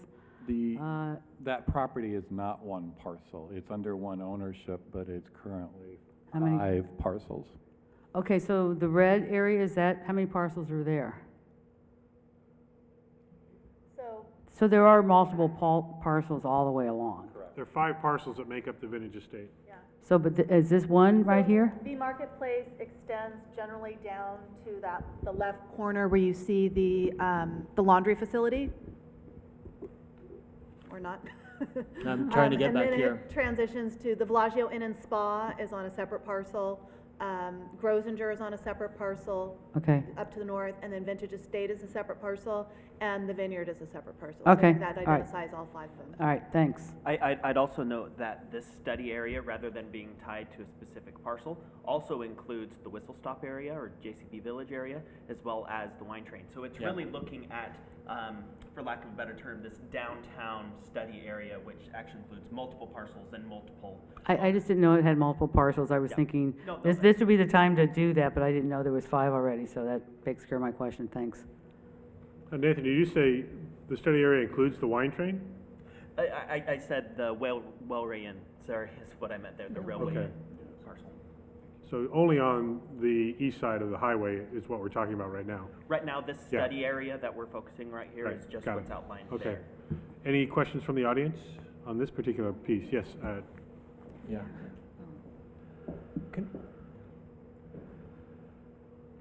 Hi. Devin Avery, 6468 Washington Street. So on this last little subject that you guys were talking about, and sorry, Steve's left the room because he's just getting a cookie. The comment, if I understood you right, and help me, that you had said residents are always saying we want more retail. So you're responding by suggesting that perhaps we have more density or the things are in there, sorry. Lost my train of thought. So what my question is, we're only going to have so many residents no matter what, even if we do down the road that north parcel. We still don't have enough residents to really sustain a lot more retail. So I'm not sure I understand your connection there of we want more retail. The residents say we want more retail. Well, I'm just being honest with the feedback that we've had from folks that they would like to see more space for services, doctor's Can we office. sustain those services? I would say I mean, I don't know the answer to that, so I'm not going to promise somebody something. Okay, But so what I don't will understand where we're going if we're making a lot of plans to expand our retail when we're also saying we can't sustain that retail. What I'm just saying is there was this is a concept in response to community feedback that said we'd like to see more resident serving, resident focused. So the idea, and again, this is a concept, the council may or may not, but the question is, what could we do to create more retail or office space so that the dentist, the whatever, and I'm just saying that that's where the thought came from. Well, and let me just add to that. I think a lot of the folks that are in this room were here for that little straw poll night where we were able to sit here and click away on what we liked and what we maybe didn't like as much. And there were definitely people in that audience that said they wanted to see, and I don't know about more retail, a broader diversity of retail, but this is an example of, okay, if this, then that. So if people say they want a diversity of retail, either it means more retail spaces, which would require more parking, or it would mean changing retail that exists to something else. And so this is kind of the reality of these concepts. So if somebody's saying we want more office space, okay, that's going to replace some other business, or we have to add a building somewhere, or you can't create office space. So if the office space is a priority, then the impacts will be there has to be some level of parking that supports the office space or whatever other retail space there is. And if we say we don't want more parking spaces, then we say, okay, then we can't expand the commercial retail spaces unless we get really creative with something else. Pam, you had a comment or a question? Pam Reeves, 6887 Jefferson Street. I remember the comments at several workshops talking about, gee, I wish we had more local serving businesses. And I think that's been the hue and cry for, I don't know, 30 years. But the suggestions of this kind of infill where we have more buildings built by property owners who want to maximize their profits, I don't see that as a solution to providing what we want, which is local serving businesses. I see that there's a lot of emphasis on the idea that it will stimulate more visitor happiness, but even that I would question because what people come here for is not the urban experience. They come here to breathe in and out and have vistas of beautiful scenery.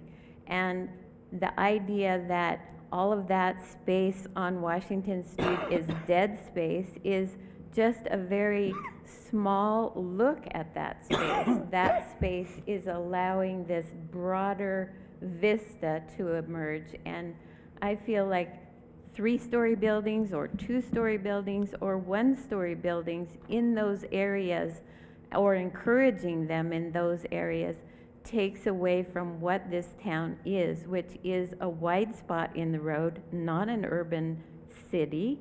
It never has been much of a full-service town.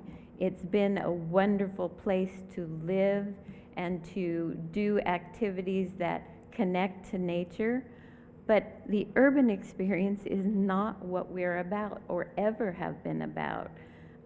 Most people who lived here from the very beginning used to call it the armpit of the Napa Valley because it was so underdeveloped and so not a town. So when we look at what do we want to see Yountville in 20 years or whatever, I think people who are here were attracted to the openness and the soft edges of town. The more we harden up those edges, the less desirable it becomes.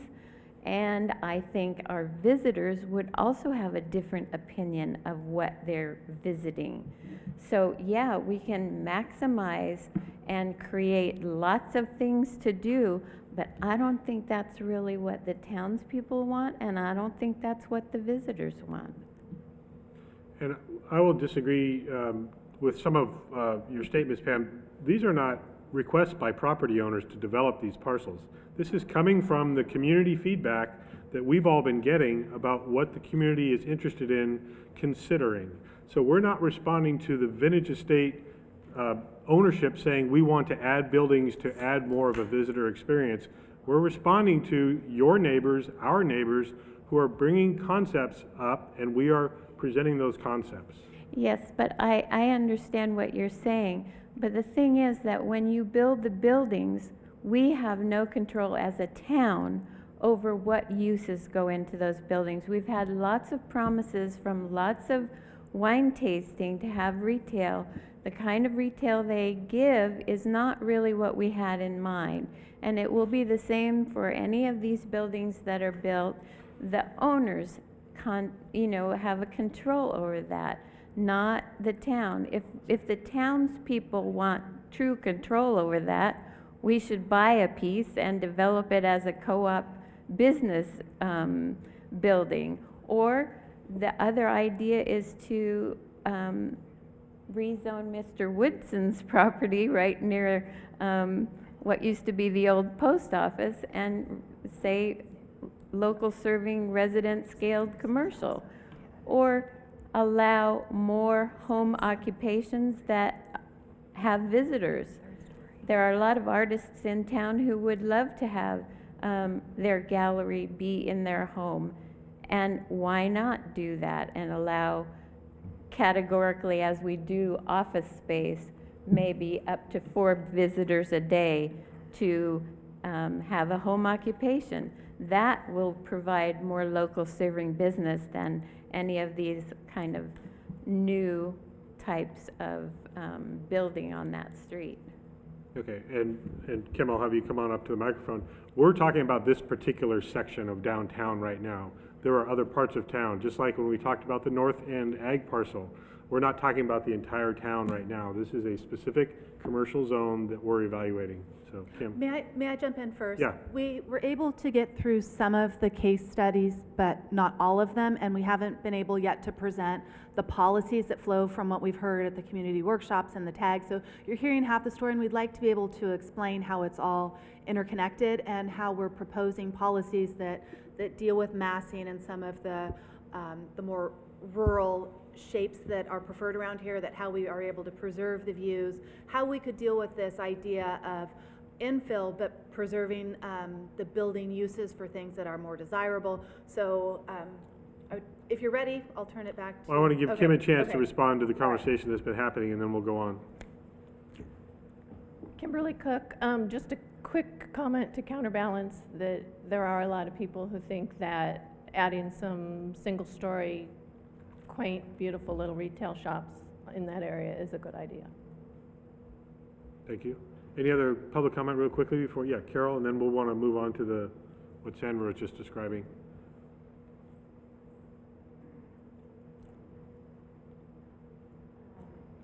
Carol Scheming again. Just a couple quick things on this thing, just to, one thing is that I think the forefathers, I don't remember the year that it was decided that Highway 29 was going to go around Yountville and not go on Washington Street. And thank goodness they did that. Does anybody know the answer when that happened? 1959. Okay.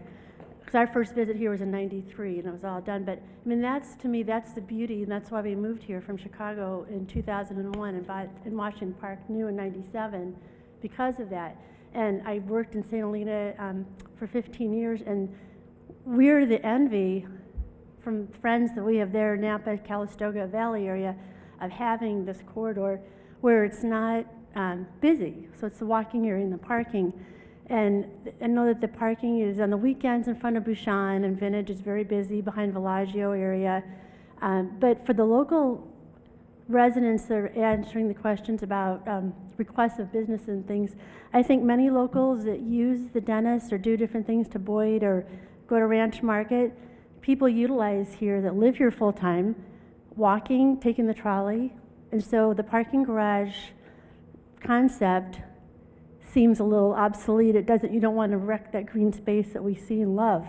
And I just want to make sure that when the notes that, on the November workshop meeting that we had, table discussions, I remember specifically our table group, which had 2 TAG members at that, we talked about a parking area, not on Washington corridor, but if they needed to put something, the south lot, south mixed area, which is the church lot, that perhaps a parking garage to facilitate visitors, people coming in to Washington Street to use that.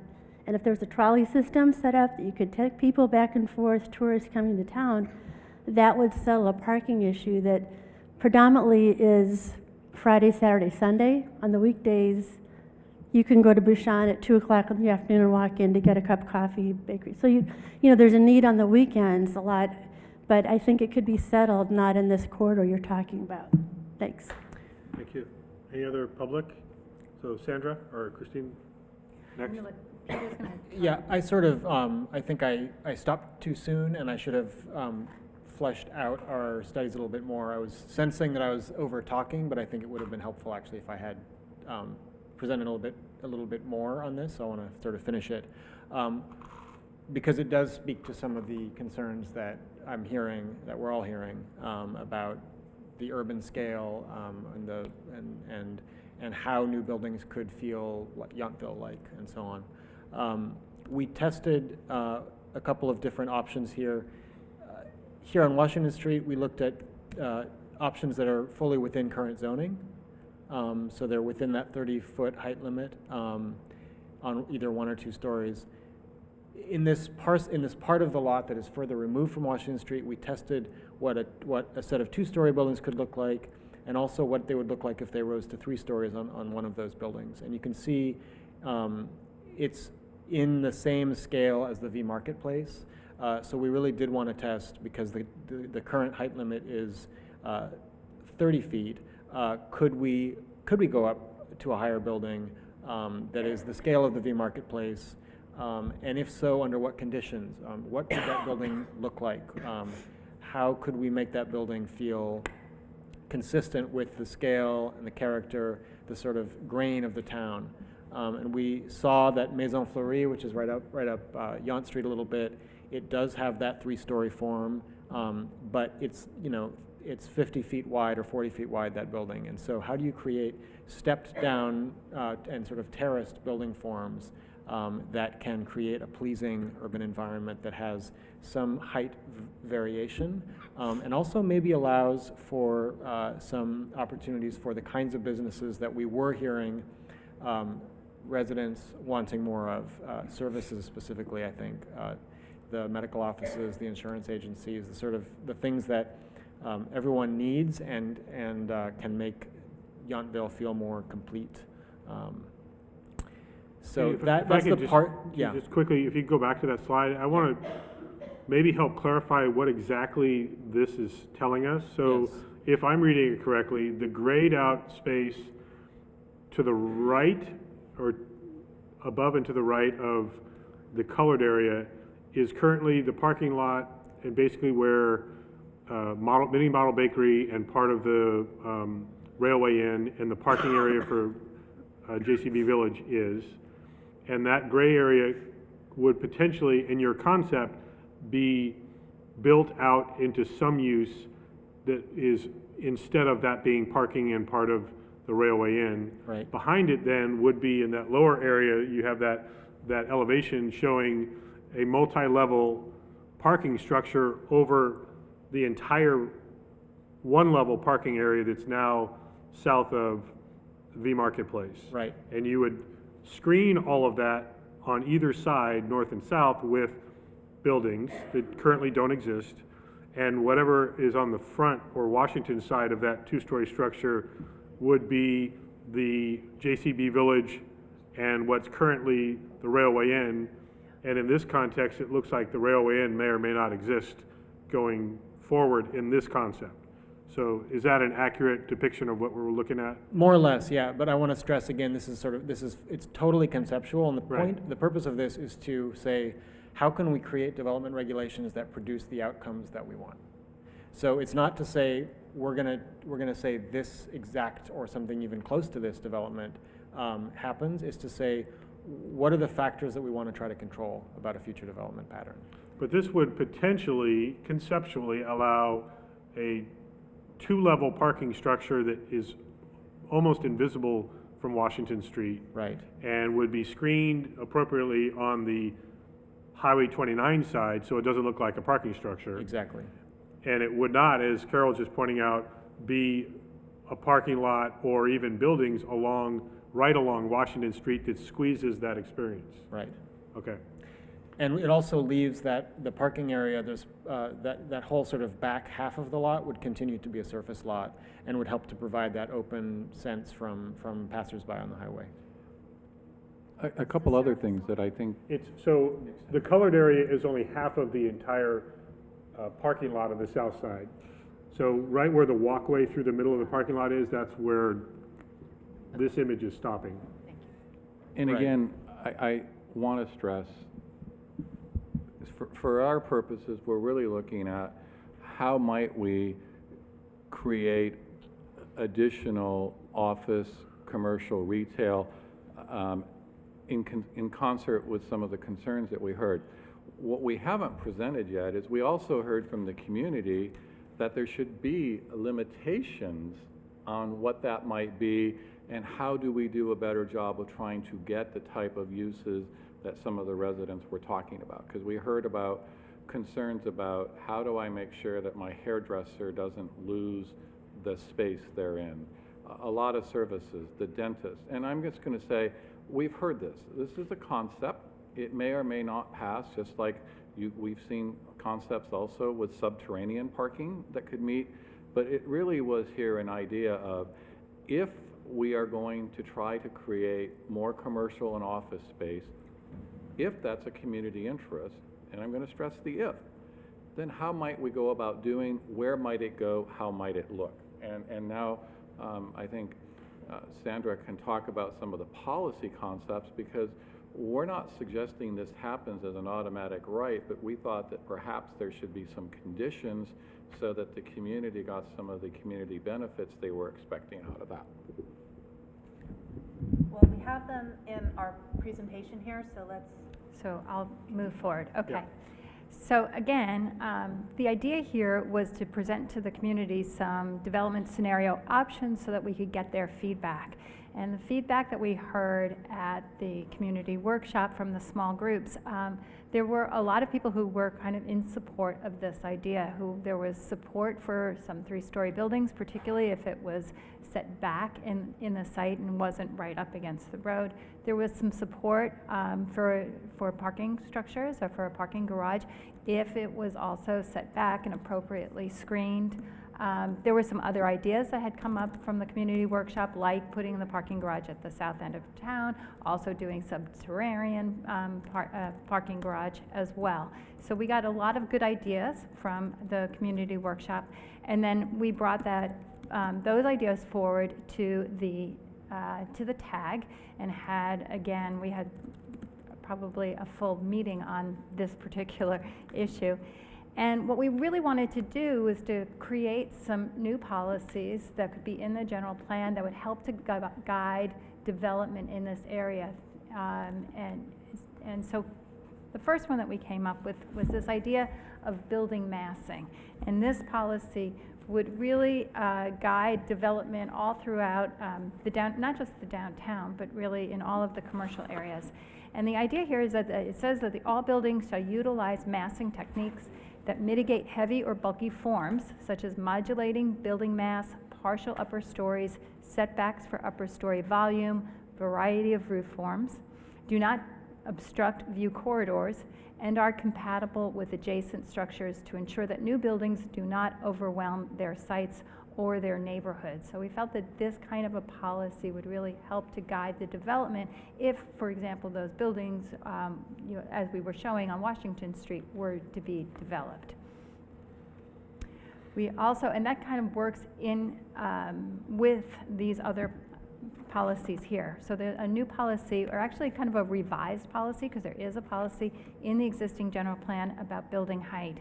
And so this one is to slightly revised, which says permit 3-story buildings only to the west of Washington Street between California Drive and Humboldt Street, and 2-story buildings for the remainder of town, provided the development considers the neighborhood context, including uses, view corridors and setbacks, and that buildings adhere to the requirements for massing. So again, that's referring back to that policy that we just discussed about massing. So this is a way to kind of incorporate that development scenario that we had talked about, so that would be allowed, but it would be guided by these policies.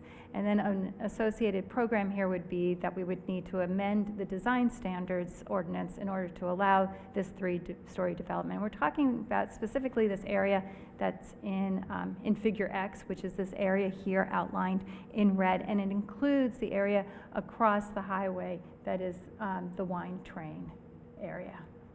If I could just make a comment, we recently had to go through a discussion that was defining stories, 1-story, 2-story, 3-story.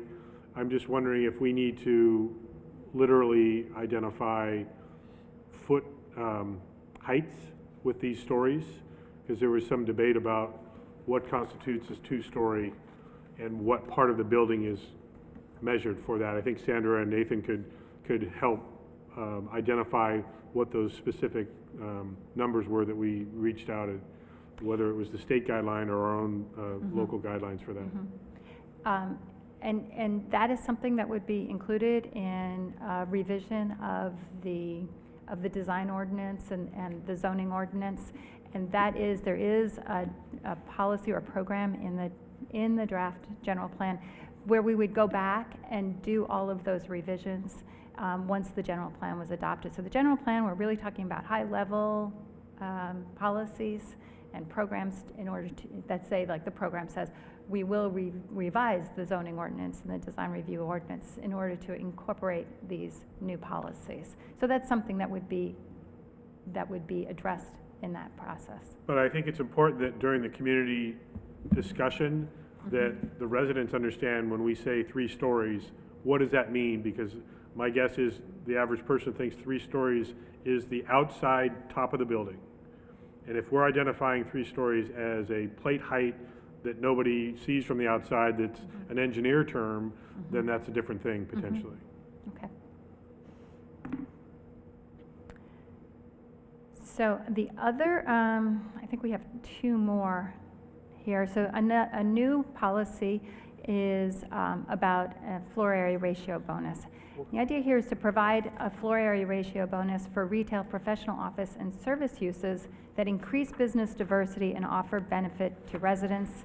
This would not apply to restaurant and alcohol or cannabis-related uses.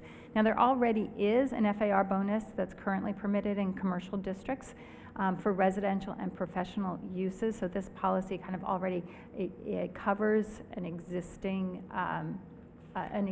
bonus that's in the zoning ordinance. But then this would help to the town could consider extending that FAR bonus to primary commercial district, for example, for non-food, non-wine retail uses through this new program. Can we have at least a question from Councilor Dorman now? Do you want to wait until you get through all your policies and then we ask questions? Yeah. Okay. Why don't we do that, and then we'll go back, because Okay. we want to kind of consider them all holistically. And then this would have, the adjacent program here would be to amend, as I was saying before, to actually amend the design ordinance standards to allow this FAR bonus for retail and service uses. And we would identify the area where we wanted to allow that in order to encourage retail uses. And then finally, we had a lot of discussion about the parking structure, and we ended up with this new policy on parking efficiency. And it says allow greater use of measures that maximize the amount of on-site and off-site parking, including valet, tandem parking structures, and other creative solutions, provided they consider neighborhood context, view corridors, setbacks, screening, and massing. So it's kind of a general policy that would allow that type of a parking structure that was shown in that development scenario if a proposal came forward. And that's what the town supported. So, again, what we're looking for is these are the policies and programs that we went through the tag, and then we brought them to the Zoning and Design Review Board and got their feedback and kind of adjusted, revised some of the wording in order to address their concerns as well. So we're looking for feedback from the council so that we can then bring these forward to the community at the community workshop and get additional feedback from the community. So if there's anything that you think that we should revise, or if we've missed something that you think we should also be addressing with the community, we'd like to hear about that. Okay, we'll start with questions. Councilmember Dorman. Thank you. So some general overview type questions. We keep talking about view corridors. Do we mean just the defined view corridors, or do we mean when we walk down the street right now, we can see the mountains?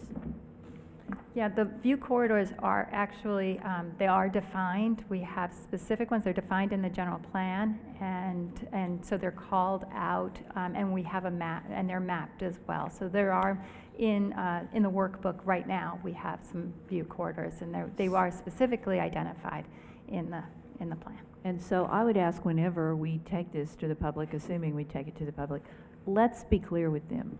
A view corridor is down the Mulberry extension. A view corridor is not, you are standing in front of Bouchon looking south and you can see the mountains. That's not a view corridor. And that's not protected. That's not taken into account in any of these policies and programs being proposed. So I really want to be fair and clear with our residents on that. Okay. Secondly, we talk about density and intensity. What is the difference in those? So, well, typically we use the term density to apply to, when we're referring to how residential uses. So density is the number of housing units per acre. And that can be gross acre or net acre. So a density is 10 units per acre. When we use the term intensity, we're talking about the intensity of commercial development, or not, I should say non-residential development. And that is typically expressed in a floor area ratio. So FAR, floor area ratio, refers to intensity. So if we're saying that we want to increase intensity, we are saying that we want to allow more building per square foot of lot? Or more usable space per square foot of lot? We're actually not proposing to change the floor area ratio in any of the zoning districts, except to provide this floor area ratio bonus that I just talked about in that one program, which would be to increase, to give the council the option to provide a 0.15 FAR bonus for specific retail uses in the commercial districts. And that is anywhere in town? Well, it would be defined, and what we're talking about is the primary commercial district. Okay, because as it's written now, Right. it doesn't say anything except it's the area here in the program. It says the area shown in Figure X. And I Okay, well, think- I'm looking at 8.5. Is that more than a commercial area, or are we talking about the downtown here? So it's downtown area. And Figure X is essentially Okay. most of the downtown area west of Washington Well, Street. wait, where but does it say includes- figure X It's in this- there? Right here. Right here, sorry. No, where does 8.5 say figure X? Where does it cross-reference figure X It is was my on the question. slide, it's not in the handout. 8.5A. So it's the figure X is this figure that's here. It's that area that's bounded by the red. So it's 8.5 identified. has figure X reference. Okay, but 8.5, where we are talking about, and I'm not wordsmithing it, this is a concept question. 8.5, where we are talking about floor area ratio and a bonus, we do not reference figure X, is that correct? The program is right up there, 8.5.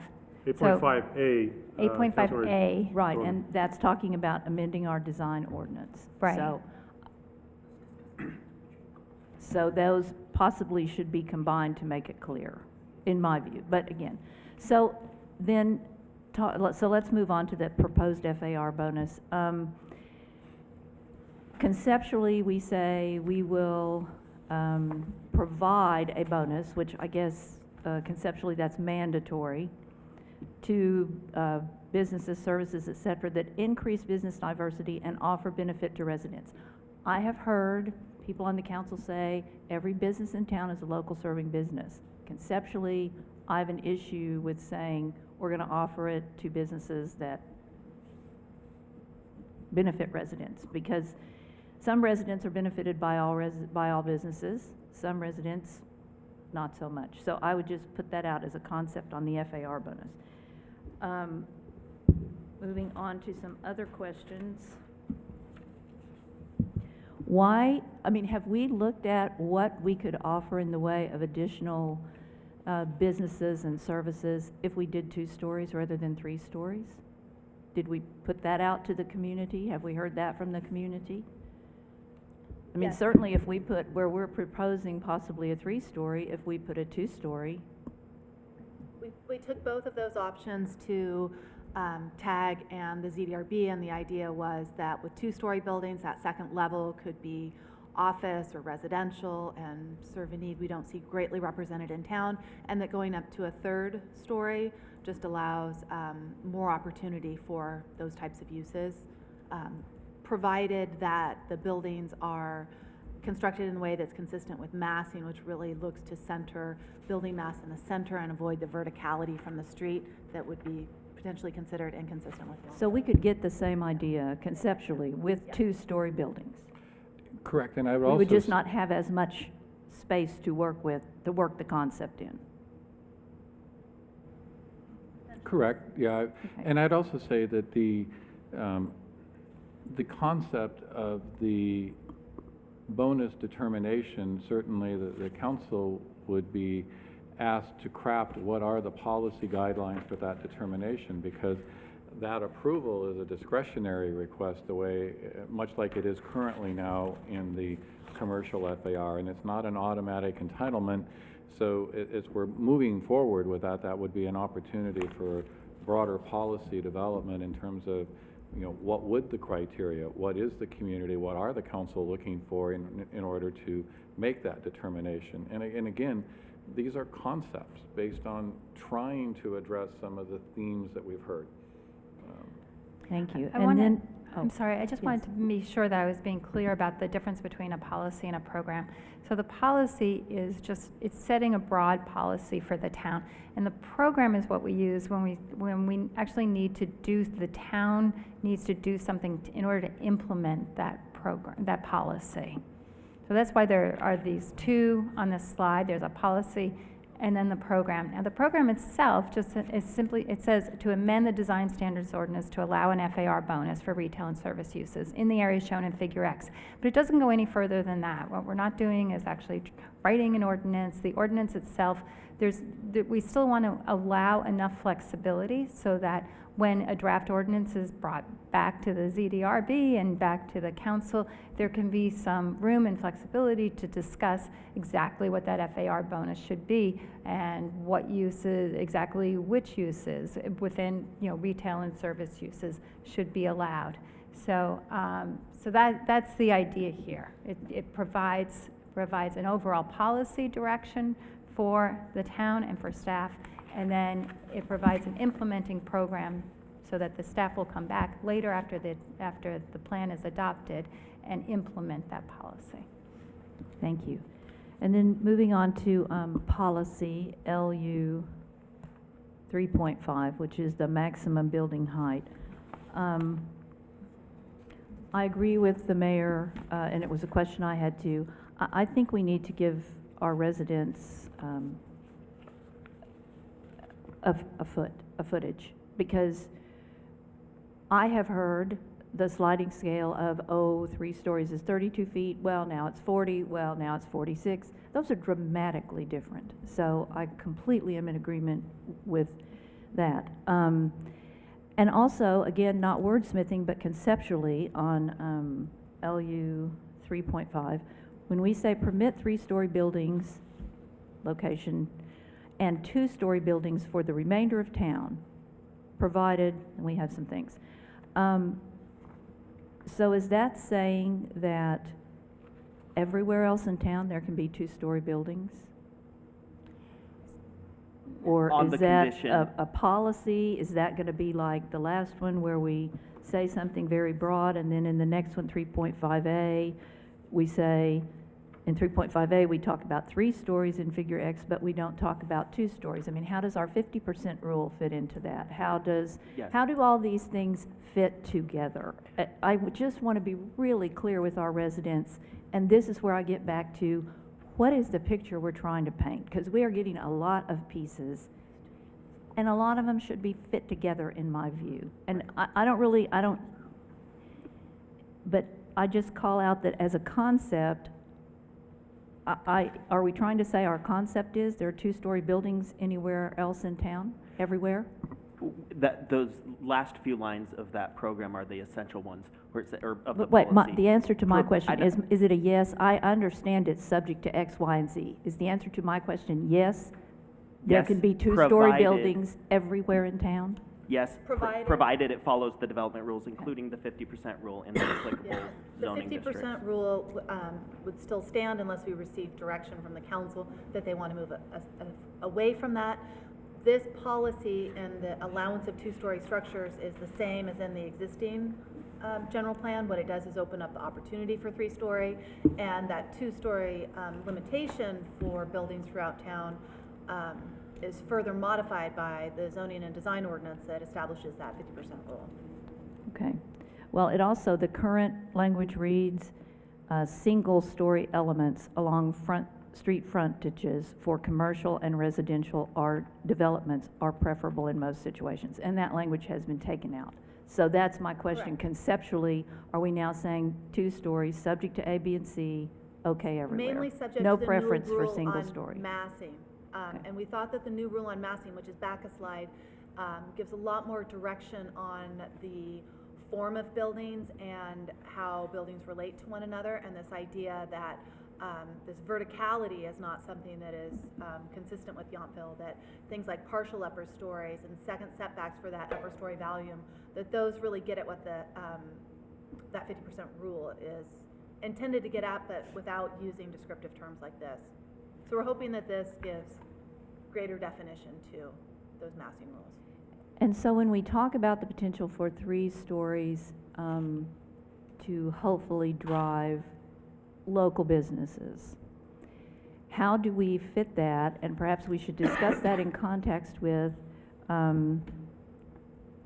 another piece of this where it says, where the tag has considered that businesses should be market-driven rather than capped. How do we, just conceptually, I would like to see all of that considered together, because if we build 3 stories and we put wineries on all 3 stories because we have determined we are a market-driven economy, then we have not, I mean, just conceptually, to me, those have to be looked at together.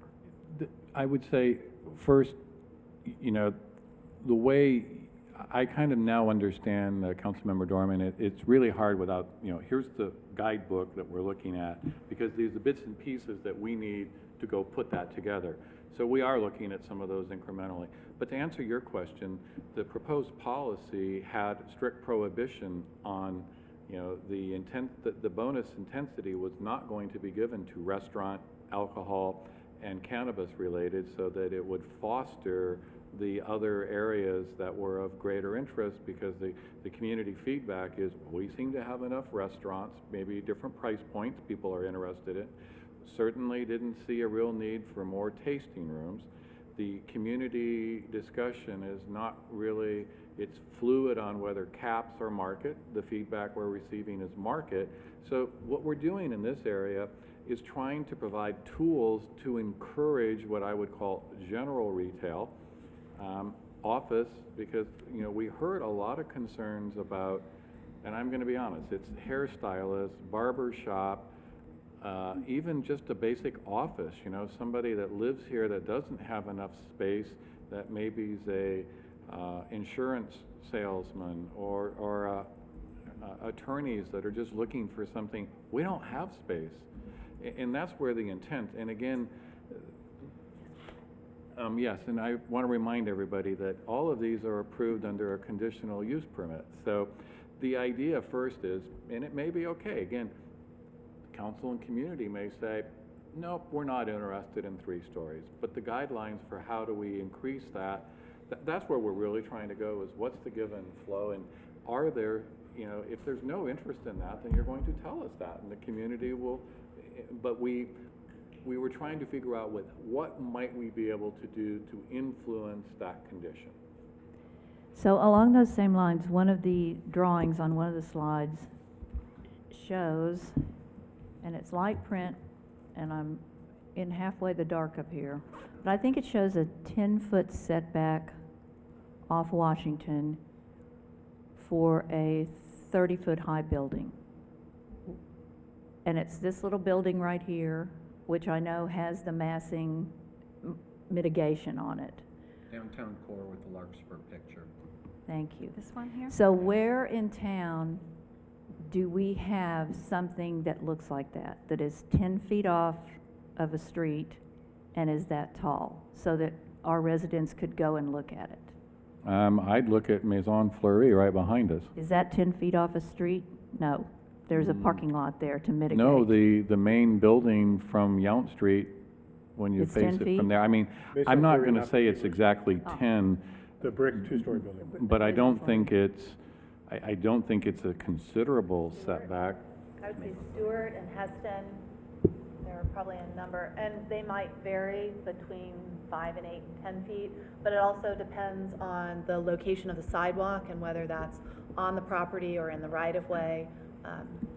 So, Okay, I just want to know, So we're because not it's hard for me to establishing- visualize what a 20 or 30-foot building is going to look like, again, because we have such an open now. So I will go look at those. so we're Thank you. not proposing what those setbacks are, but we're more referring to the more general rule on massing, and then those will help inform the zoning and design ordinance amendments that would follow this general plan. So we're trying to get more of the broader policy rather than 10-foot setbacks at 30 feet, something of that nature.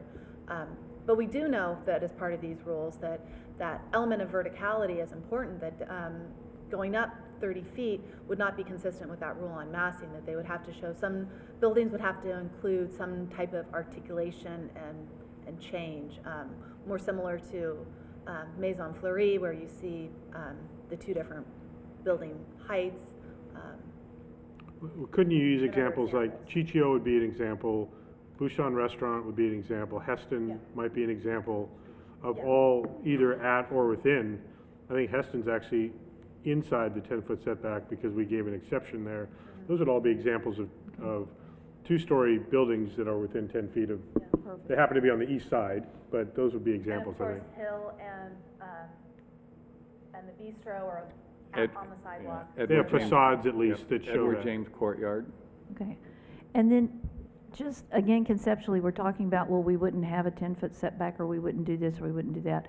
So conceptually, we have LU 3.5 that says, provided the development considers context, view corridors, setbacks. And then we have 3.5A, which talks about design standard ordinance to allow 3-story development in the area shown in Figure X. So do we do that all at the same time, or, I mean, how does that all fit together? Because I understand we're on a concept, but partially, at least for me, a concept has to be underpinned by what do we see as the concept? What are the details of it? Our goal is to put an image to some of these standards as we move forward, and some of our ideas are working with an illustrator to have drawings as to massing and height and setbacks, and those can help inform the design standards ordinance amendment. We're referencing some specifically where we're looking at a 3-story change here, but on page 1 we also have a more general program that is presented, that is the zoning ordinance amendment that will follow this effort to simplify and consolidate development standards and design guidelines to ensure the consistency with the general plan. So wherever we're making changes, we would come back with that. And our goal really would be to follow on the heels of the general plan update, so that we get better implementing documents in place, and so that everything is consistent. The goal is that we want our general plan to be consistent as to all elements and chapters, but then also to flow into the design ordinance and zoning ordinance, I'm sorry. Thank you. Other questions from council before I invite the audience to ask questions? Okay, let's get to the audience. Gentlemen, I think you had a question or a comment. If you could come up to the microphone, please. Just a short question.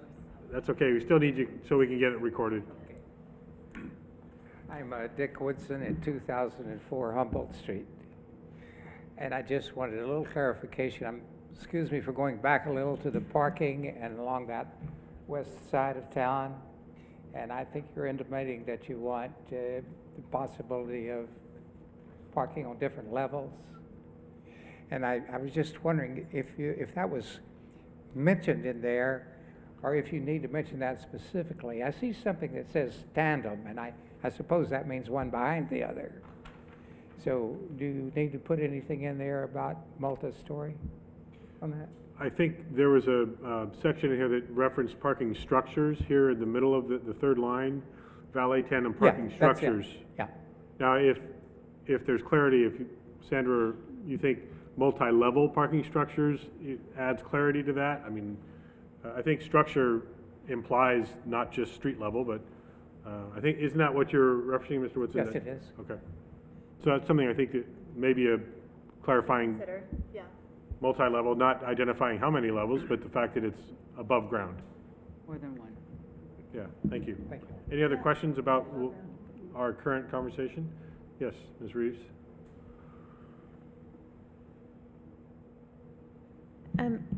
Pam Reeves, I was also interested in this parking policy, particularly two parts, which is the off-site parking and valet parking. It would appear that our huge amount of parking from the vintage 1870 has come to an end, and that most of those spaces are already spoken for because of the development that's happened in those two parcels, JCB and the platform, whatever. So where are we locating this off-site parking? And if you're talking about valet parking, what are you designating as the space that the valet is actually going to leave the cars in? Because I'm just thinking about what happens in the summertime with all the Uber cars that are dodging around the neighborhoods looking for a place to park until somebody calls them. And if there's valets competing for those same spaces, how's that gonna look to the rest of the people who are actually living here? I'll attempt to answer a couple of the questions first, Pam. The first element with regard to off-street parking is the town has, since the 1992 general plan, allowed for property owners to bring off-site parking agreements. A great example is actually Bouchon and Edward James Plaza. So the language continues to allow those types of agreements that are already in place. I don't know that I would subscribe. When we look at off-site parking, it's a secured arrangement that a property owner and part of their conditional use permit is meeting the parking. The second part about valet parking is actually encouraging, in some cases, the property owners to use the existing asphalt for valet parking smarter, because if they have a valet operation, they can use different configurations and aisleway arrangements to maximize the existing asphalt without growing. So we're just really talking here, these aren't specifics, and it would be all part of what a person with their application would have to bring in with their employee parking management plan. But it would allow for valet parking is one way to do it, and that would be how they could do it. The same way in the past, we've had some prohibition on tandem parking, and we found that in certain circumstances, tandem parking can be smart. Again, here is, can we have some flexibility on how to better use the existing asphalt that may exist? So that's where we're really coming on the parking policy. two examples of that, the tandem parking that's working up at R&D Kitchen in that parking lot at Washington Square, and the valet parking at Bardessono Hotel right here. So they maximize much more parking capacity at the hotel by having it all valet than they would have if they only striped it in a conventional way. Nathan? I just want to highlight two groups of words in this policy that really came out as a result of an in-depth discussion at the town advisory group. The words "and other creative solutions" and the words "neighborhood context," which is pretty much a blanket. It's not a blanket approval or not a blanket denial. It's allowing opportunities for creative parking solutions that also consider neighborhood context. So if someone wants to propose doing a valet that drops someone off in front of Timmy's house, no, that probably wouldn't be considering neighborhood context enough. So this policy really allows room for creativity while also creating enough checks and balances to make sure that new solution isn't out of this world. Does that make sense? Yes. Okay. So my concern is that at the time, right now, that sounds perfect, right? But at the time of an application, oftentimes people who aren't able to come to the public hearings, who would object to things like a valet off-site parking arrangement, would have to really muster up to get here where we could handle it in the language.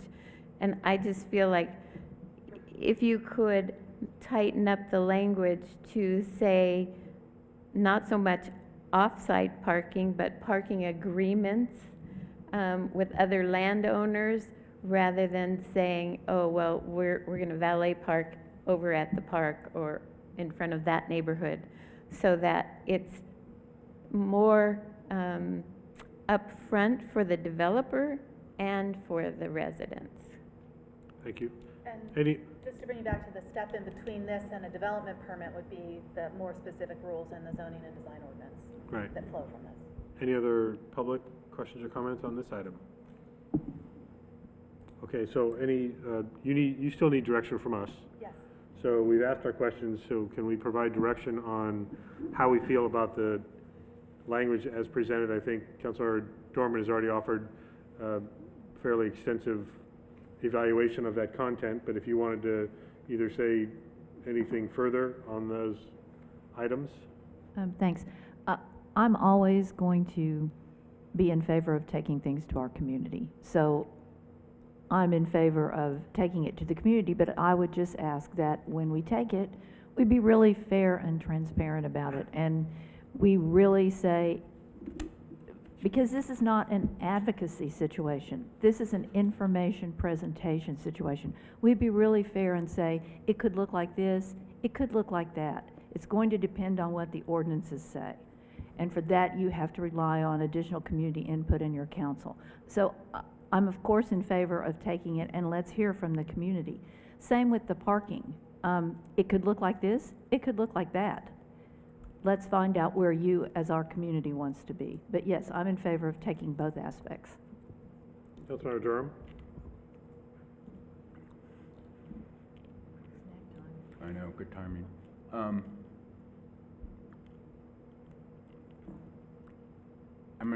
I'm gonna be honest. This whole rushing, I'm all for taking it all to the community, but I'm sitting here beyond frustrated, taking copious notes, trying to follow through on page 3 and then jumping over to page 21 and then jumping back to page 12 for program LU 11B, but then I need to go back to policy LU 3.8. All I ask is you make it a lot more clear to the community. I think what we can do, and the effort here was to show you the work because the tag went through each piece incrementally. So we're trying to show you, but what I'm sensing from you all is we'll give you a proposed document, highlight some things differently so you can see what it looks like and flows as a draft document. I'm sensing. I think, Steve, what you're hearing from at least 2 council members is to consolidate some of these concepts that work together rather than having them so independently listed that it's it's out of context. No, I think. That's all we needed. I think staff, but I think when I'm saying that is, we'll have to start bundling it as how it would look there, and that's all I'm Correct. just saying. We can do that. Okay. Did you have more? I do have more. Then that speaks to Councilmember Dorman's opening statement about, I mean, I like this idea. We probably differ on that in terms of doing it piece by piece, but if we're going to do it piece by piece and not do it the way Councilmember Dorman said, then we need to bundle it together. The legislation text has not even gone in order of what you were going to present it. So that's what I'm asking moving forward. Councilmember Mueller? Conceptually, I'm fine with this. I think this is something we definitely should take to the public and get their detail on and what they would like to see. I do think, again, and I concur with what was been said about how it's been presented. When we take this to the community, in addition to what you've kind of heard before, and I think the mayor has brought it up many times during this meeting, this is a concept, this is a policy. We're not doing a good job of talking about what that is and what that isn't. And I think, you know, a lot of the verbiage I've kind of heard from some of the public right now is that there's a little frustration out there about this whole way this is being presented because we're really not speaking to them. So as you're doing all that, if you can really figure out a way so that they know what a policy is and what they're really supposed to react to, and a program. Vice Mayor? I think am I on? Here, you can have this one. Should be. Excuse me. I have particular biases about parking structures, but I don't want to bring my biases forward. I want this to all come to the community, and I have to agree with my colleagues. It's not easy to follow for us, and we're used to looking at land use issues. So for the community, we need it to be a lot clearer, and if that means bundling it together, however you're going to do that, then I think that's what needs to be done. Thank you. So I'll speak a little bit to the content of this section of downtown Yountville, west side of Washington Street. I do think it's helpful to have the images that you presented in your presentation to see in real, clarity the imagery. But also, Sandra, you mentioned adding some artist renderings that help us. I think one thing that's been a little bit confusing is how does it transition from the words here to the reality on the street? And so some of the cross sections that you were showing, I think, are exactly what we're talking about. More of that from perspectives like if we're standing on Washington Street on the sidewalk on the east side, if we're in the Hurley's parking lot and we're looking over across the street, what do we see? Right now it's a split post fence with some hedge and one level parking. What are we talking about that changing to? That's what we require that of applicants when they come forward with the development project, to have some real time and space renderings. And I think that's what I'm hearing the council asking for and some of the audience asking for, that kind of clarity as much as we can provide. In terms of the content, I think the TAG and the ZDRB have done a nice job of identifying the concepts that can be considered in certain areas. And that's one thing that we need to remember is, if we're talking about 3 stories, whatever that foot height becomes, that's not in places we all consider inappropriate. It's places we feel have a minimal or no impact on view corridors that are defined, or the ambiance and feel of walking up and down Washington Street. But it doesn't mean that they can't work. The parking structure, like I said earlier, we get this very industrial, big city, downtown Napa. We get that feel of a concrete block. None of us are going to like that idea. That's not what you're proposing. But we have to get past that imagery to what the real concept is. You showing the living wall of a parking structure helps that. So as much of that as you can provide, putting images to these words, I think will be helpful. Evolving, these are my notes, the active streetscape that's a little lacking on the west side of the street.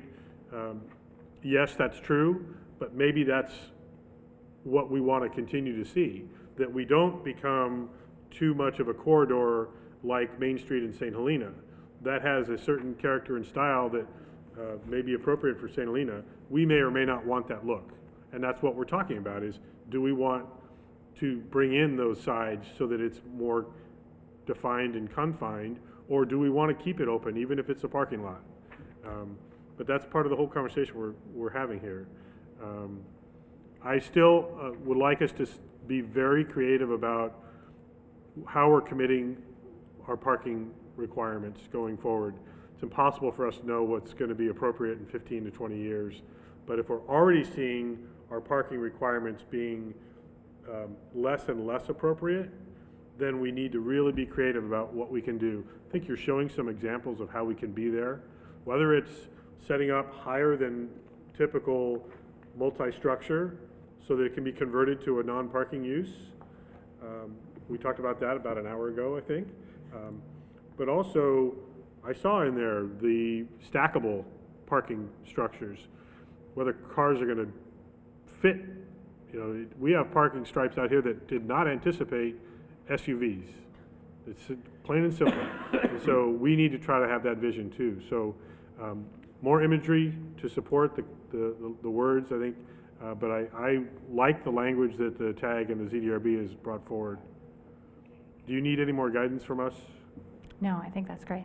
Okay, Councilmember Dorman.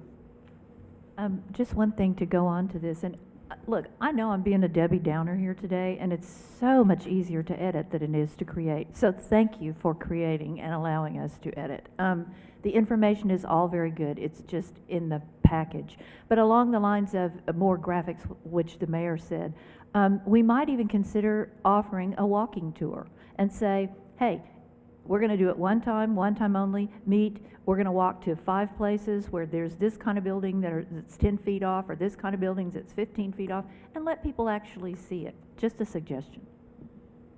Or at least provide images. We talked about what is a 2-story within a 10-foot setback, and have our exact examples. If it's Bouchon Restaurant, if it's Heston, if it's something else, and people say, oh, I get that. When I walk my dog past that, I don't even notice it's a 30-foot building 10 feet away from me because it's been there for a while. First of all, we appreciate the feedback. And I have to be very honest, I counseled our staff that we're looking at this and we're trying to provide you all of the detail, the background, the actual edits, and the rationale either made by the ZDRB or the TAG. So I think we clearly can take now, what I'm hearing from you all is start putting it in a format that we can see in terms of the chapters, the bundles, and all the things that go together. I think the idea of a walking tour, we can certainly incorporate, add that into a community workshop. So these are some things that we will be continuing to refine as we move. I think it's also important from the council that we chose to focus on the most controversial items up front. So you need to be aware of that, because when you look at the 1992 general plan, aside from wordsmithing, probably 75 to 80% of the 1992 general plan is going to continue in some level. It may be rebranded or have a new number, but in many cases it's going to exist because that's been reflecting and it served the community well. So we got a few more questions for you on this structure, so bear with us, but we will get the format. I'm going to ask that you all keep this, because what I'm also going to do is I'm going to encourage each of you to have a meeting with Sandra, Nathan, and I, so we can make sure that any questions you may have on the background and the details are addressed. So I want to make sure we have that opportunity, and then we'll put our program back together and be ready for the community workshops. And can I suggest maybe either in addition or instead of a walking tour that we use a trolley maybe it's the backup trolley. Not everyone that might be interested. I know, Steve, if it costs us a couple bucks, so be it. But if we can't assume that everyone that's going to be interested is going to be comfortable walking up and down Washington Street. I'm just saying, I may have to rent a different vehicle because NVTA, I'm just saying, we'll figure out how to make it mobile accessible. A vehicle that will allow people to be able to look out, even if we had to rent one of those tour buses that now have sides that go down. We hear something you, like we'll that. be able to figure, it may not be the trolley just because of NVTA restrictions. That's a great idea. Just walking was a loose term, but yes, Sure. that is a great idea. Thank you. Okay. Any other questions or comments? Okay, so we have just roughly 30 minutes left. Is there, there's more to this section, or is there another section we can try to tackle? There's no more to this section. We have a couple of other areas that we wanted to highlight and discuss. We have one where the property owner is here, so it would be great if we could kind of at least deal with that one issue. Let's do that. Okay. So this. I'm gonna jump ahead, and it'll probably be our last issue. Okay. So this is in regard to the Humboldt Street parcels, 2 parcels that are there on the corner of Humboldt and Jefferson. And they are currently zoned Old Town Historic. And we've had a request from the property owner to consider, within the context of the general plan update, rezoning this to a commercial district. And so we are actually had a discussion about rezoning it to residential scaled commercial, which is what is zoned across the street. Again, it's 2 parcels, and this parcel, well, you can't see my pointer here, but the parcel to the east was recently developed with a single-family home. The owner owns that home, and yeah, that home there. So there's some views here, some photographs of the views of the parcel. The one to the upper left is the view of the parcel, which is currently undeveloped. And we have some views from the street on Humboldt Street.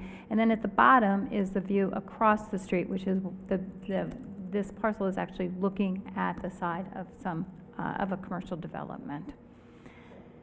So we discussed this with the TAG, and the TAG was also kind of split on this one, which is why we wanted to bring it forward. The TAG voted 4 or 5 against, actually, this idea of rezoning it to residential uses. The ZDRB was actually, however, in favor of rezoning to commercial, and specifically we're talking about residential scaled commercial, with a condition, first of all, that the parcels be merged, because and that was something that the ZDRB wanted to add, because they felt that it would be best if the parking was included to the rear of the parcel, and then also with a prohibition against alcohol-related and restaurant uses on this parcel. So if I'm sure the property owner would like to talk about this, but again, we wanted to bring it forward because we kind of had some split direction. The TAG was against rezoning, but the ZDRB is actually in favor of rezoning with those conditions. And this would be one of those parcels that I was talking to you about. If we were going to change the zoning of this parcel, that this is something we would want to include now with the environmental analysis, at least to get the environmental consultant started on that. So we'd like to get some direction about how we may consider dealing with these parcels in the future, and we'll, of course, would also want to bring this to the community at the workshop and get some feedback from them. Great. And before we get to that, if you go back to where you had the images of the area, so right across the street, the bottom right photograph, just for clarification, both of those properties used to be in residential, correct? The Gates Realty and what's now the demoed, and now both of those are commercial? Yes. Okay. Just so there's clarity, there will be a building where there is no building to the left of the Gates office. Okay. That's a construction fence we see. Right. And that's, is that I can't remember, is that a 1-story or 2-story? 2-story. And the 2-story meaning under 30, or no more than 30 feet? Up to 30 feet. Yeah, okay, just for all of the context. Okay. Any specific questions from the council before we proceed? Yeah, Councilmember Durham? Is this the one that's working? What were the nays? Especially I see Whitney was against this. So do you remember, I read, Yes. I don't see the details. So some of the concerns that we heard are that it adjoins residential on two sides, whereas most of the residential scale district just backs up to residential. The other is that this is not directly fronting onto Washington. Just a corner of the property touches it, and it's really separated by right-of-way where we have public art and the walkway to Vandeleur Park. So it's not really what is part of considered the Washington Street corridor. Those two reasons. Thank you very much. Councilmember Moeller? I just wanted to ask a further clarifying question.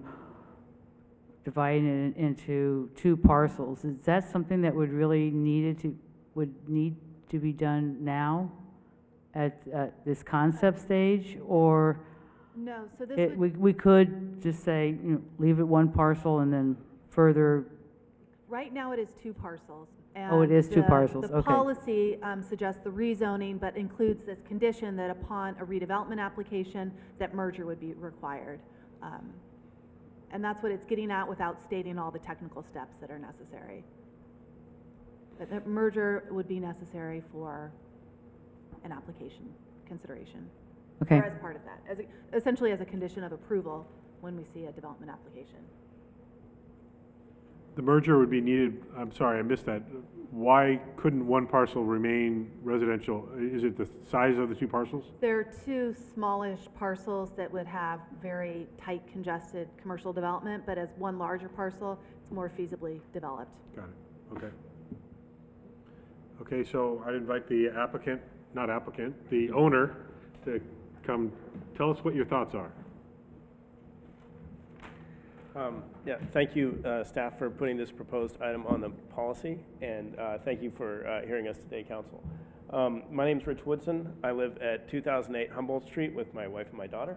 My father's here also. He lives at 2004 Humboldt Street. We wanted to talk today about the potential rezoning of those two lots into one lot. Yountville has changed significantly since 1968, and when the zoning for these parcels was originally determined. There are now 48 businesses accommodating over 1 million visitors here each year, and nearly every one of which will walk or drive past that corner of Humboldt and Washington Street at some point. The tourists and each of the 3,000 residents of Yountville would be far better served by a business at this location, such as a pharmacy, rather than an empty lot. Unlike the planned units on North Washington, this location is central to the town. It can readily provide all the on-site parking needed to accommodate its users, and is easily accessible to pedestrians on two frontages. My family has owned this property for 30 years, and during that time we've received numerous questions about why it's undeveloped, and I can offer them a simple answer: it's not properly zoned. As anyone who stands on that corner during the week to see the flow of tourist, hospitality employees, and local residents would know, it's totally unsuitable for a home. I live a mere 2 doors away, and I'm treated regularly to bachelorette parties, having my front yard used for a photo shoot, and the car activity of constant employee shift changes from all the restaurants and hotels. Oh, and the Uber thing that was mentioned earlier too, it's also a great spot for the Uber parking.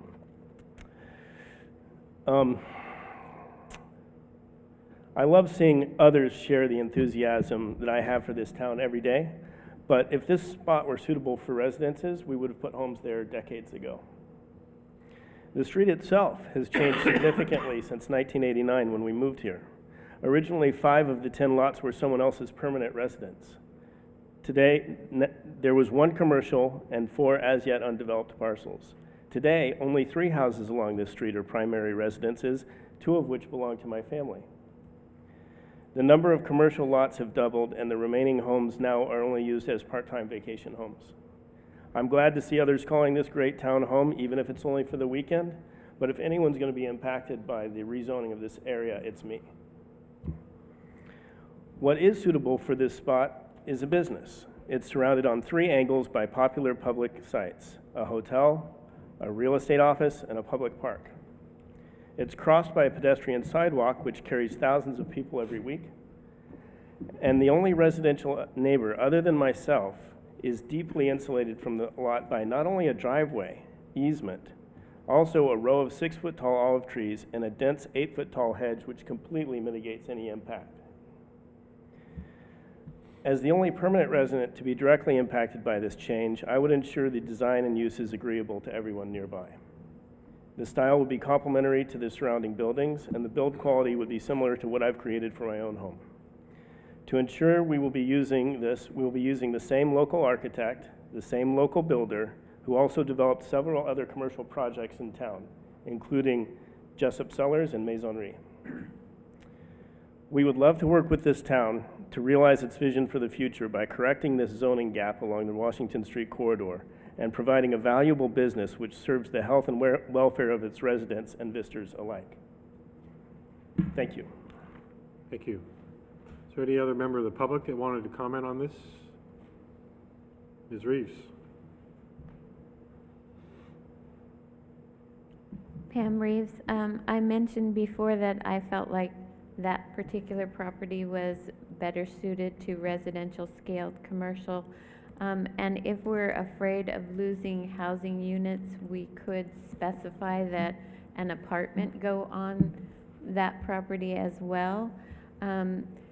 As it is now, if it was developed as residential, those would be really expensive houses, and what we're looking for in town is affordable housing, so an apartment would fit that description better.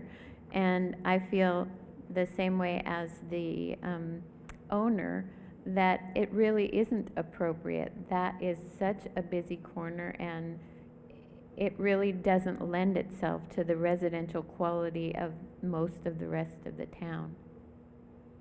Thank you. Anyone else? Okay. Thoughts from council? Let's start Councilmember Moeller, since I've been favoring the left side all day. I'm fully in support of this. I know some other information is going to be coming up at our next meeting, I guess we're going to have, right? About the rest of Washington. It just makes perfect sense to me that our businesses should be on Washington, different types on the west side than the east side. I'm in full support of this. Okay, I'm going to jump back over to, Councilmember Durham first. Yeah, I know, I threw you off, didn't I? It's easy. I'm full in support of moving this forward to the community as well. Councilmember Dorman. So I'm in support of moving it forward to the community, but I have a question. Can we rezone it to include residential or to include multifamily? Are those options, or does the site not lend itself to that? The current, or the RSC zoning district, residential scaled commercial, allows a 15% FAR bonus for residential, and on a parcel of this size, it really lends itself to 1 unit rather than 2 or more. Can we require a residential unit? I am concerned that on the one hand, we talk about we don't have enough housing inventory, and now we take 2 lots off the market. That could be a requirement of this policy that is achieved through the development application, yes. Thank you. Vice Mayor? You have a working microphone? Yes, thank you. I agree that residential scale commercial on that corner would be very nice. I would hope that, I do like the idea of adding a housing unit in an apartment. We don't have enough of those in town. So, but I think that it makes perfect sense to me to bring this forward to the community. I think there'd be a lot of support. And I would just add, certainly design of this parcel would need to be vetted, but I'd also want to hear from, I believe there are 3 residential properties on Jefferson that are on the north side of this parcel. So it's not just about the impacts that you've identified in your Humboldt neighbors. There are 3 lots, I believe, there that would be impacted. So I'd certainly want outreach from the town and some feedback on that before we reached any conclusions, but generally, I think this makes sense to at least consider. And then we've identified an apartment unit that potentially allows for FAR bonus. We've got our conditions about putting parking lot. Now, one thing that you would be looking at is having a parking impact, because we have required parking in the rear of a commercial parcel along Washington, and so that might be something that you're facing going forward, but we would get into those kind of details well down the road, I think. We need to just have you up here if we can hear from you. Thanks. Yeah, we fully expected that that would be the case. That's why we considered joining the lot so that the rear lot, and I knew when I built my house that I would be abutting there would be parking. And we need to figure out what the rear lot means, because you do have, if it's the Humboldt Street frontage, then the rear lot may be to the north side of you versus the east side, which would be potentially next to your residence. So that's something that we just have to look at. Yeah, I You know imagine what, that the Sandra, ingress- could you identify that right now? That, are we talking about the frontage of this would be on Humboldt or on the Washington, Jefferson?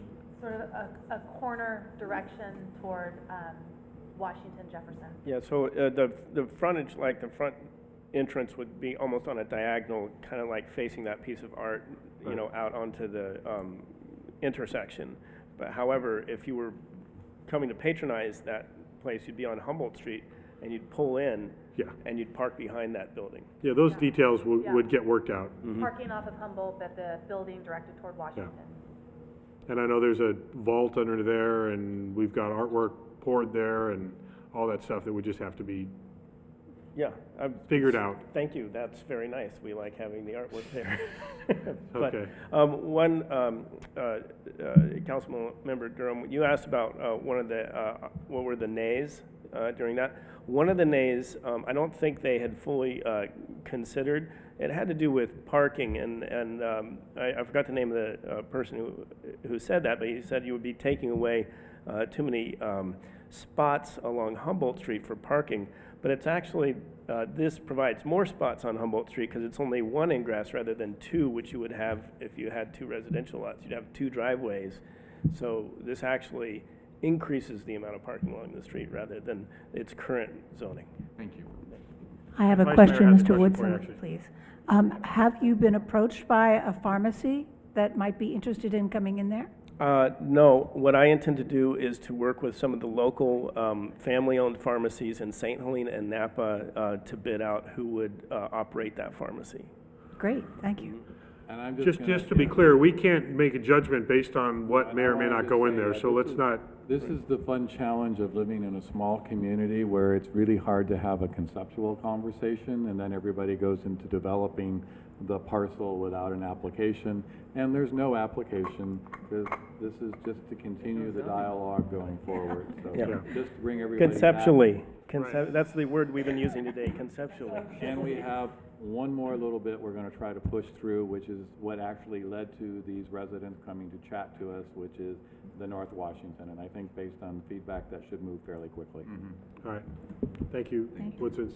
So we have about 15 more minutes, so we do have one more Right, area we're going to and cover. I do apologize for jumping around, but this is one last area that if we could get some feedback from the council, we could use that to give some direction to our environmental consultant. So this is in reference to the parcels on North Washington that are zoned, they're currently zoned Old Historic Residential. These are parcels, there's 6 of them, they're between Creek Street and Padrone. And you've got some photos here that are showing some of the small structures that are there on those parcels now.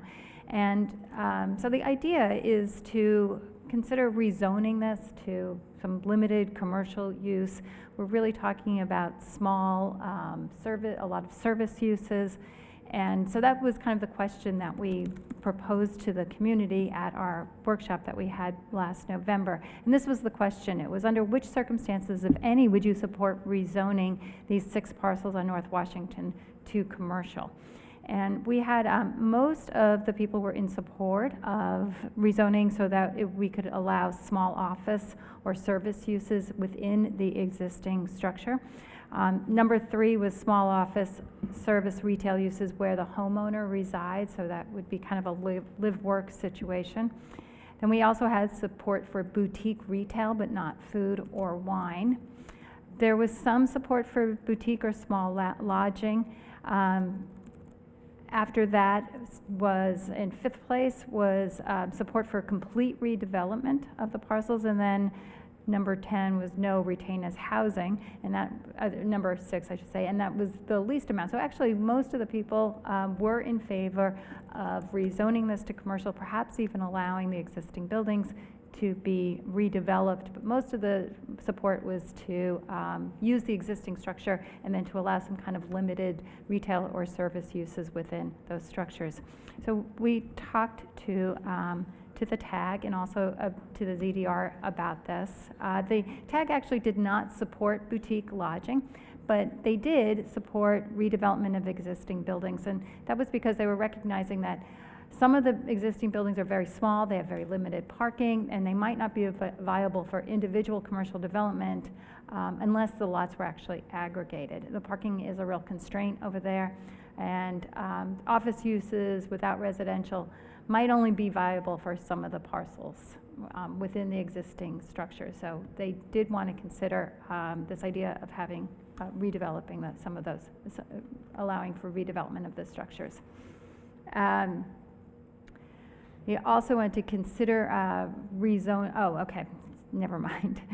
So the program that we kind of fashioned with the input from the TAG and also with the ZDRB is to rezone the 6 residential parcels on the east side of Washington, as shown in Figure X, which we would, which I actually just showed to you, from Old Town Historic to Old Town Commercial to allow office, service, non-alcohol retail, and second-floor residential uses within the existing structures and in redeveloped buildings that reflect the Old Town character. And that's really important because, particularly from both the TAG and the ZDRB, we want to ensure that these structures, if they are redeveloped, they are within, kind of reflected the character of Old Town. So that is the program that we wanted to get some feedback. Again, if this is something that the council is kind of in support of, then we would give that input to the environmental consultant. We would also bring this forward to the work at the community workshop to get additional feedback from the community. Did you have a slide that shows the parcels in question here? Yeah.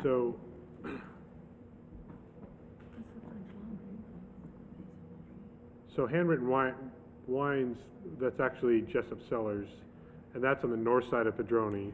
So those are there just to show what's the uses that are adjacent and also what could be done with these, perhaps with some of these parcels.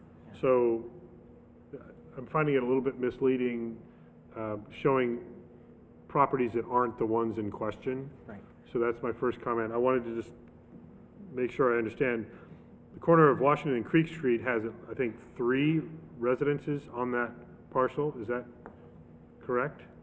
There are 3 structures on 3 that structures. So that does impact off of Washington Street, just for consideration. There is a brand new, still under construction residence at Starkey and Washington. We have, I believe we have on the north side of the creek a flag lot situation with 2 residences that are of the exact same architectural style. So we're talking about all of those elements. So, or are we only talking about what purely fronts on Washington? Yes. So you have so those 2 stone homes on the north side of the creek, the front one could be commercial, the back one would be residential. They're on separate parcels, But they're but they're, 10 feet away from each other and share a driveway. Yes. That's gravel, okay. Yes. And there's a residence at the corner on the south side of Starkey that is a small residence. You're talking about that would become commercial. but not the one behind it where it's notched out, even though, again, there is that shared driveway configuration that goes further east. And have we heard from all of the property owners of these parcels that they're interested or not? Or is this, again, just our concept and it would be vetted eventually? We've been in discussion with some of them. Right. What I would also say is, again, this is a similar discussion to the North Agricultural Parcel. Any change would, the residential use would stay grandfathered until such point in time as the person may choose to use or develop commercially. But you might have a house, a business, a house, a business, a house, a business. And that's why I'm saying, we're asking if, this has been requested by some of the property owners, and if it's not of interest, that's what we're asking. Okay. Questions from council? Councilmember Moeller? Any questions at this point? Nope. Councilmember Durham? Just so I'm clear, why did you include the second home in on Starkey that doesn't front Washington? You've got the brand new build, and then you've got the older one next to it. Why is that We included? think that is a single parcel, but I've made a note to check on that. So ultimately, that could be just pull the blue line up one? It would be pulled forward. We're Okay. referencing it in terms of the 6 that front onto Washington. We don't want to pull in second level properties behind. We'll confirm that boundary. Okay, thank you. Councilmember Dorman, questions? So again, the net effect of this could be to take away 6 residences or more, depending on. Yes. And do we know how many of those residents rent versus are the parcel owners? No. Okay, thank you. Well, we do. There's the rental registration program, and so we can get those figures for them. We don't have them right in front of us. But if they have come in and received their permit to legally rent their property, then we do know. Okay, thank you. 3 of the 6 are owner, 1 is vacant. And 3 are under the rental program. And one's for sale? One's currently for sale? Correct. Okay. Vice And Mayor, that is currently rented. It is rented. any questions? No, this is something that I definitely want to hear what the community has to say about it.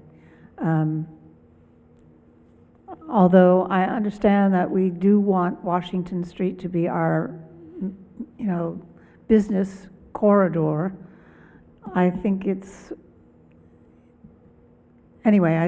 something that I would like the whole community to weigh in on.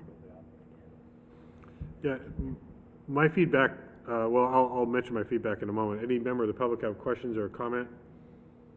Ms. Reeves, come on. You're almost 100% right now. You can't give up on our last item.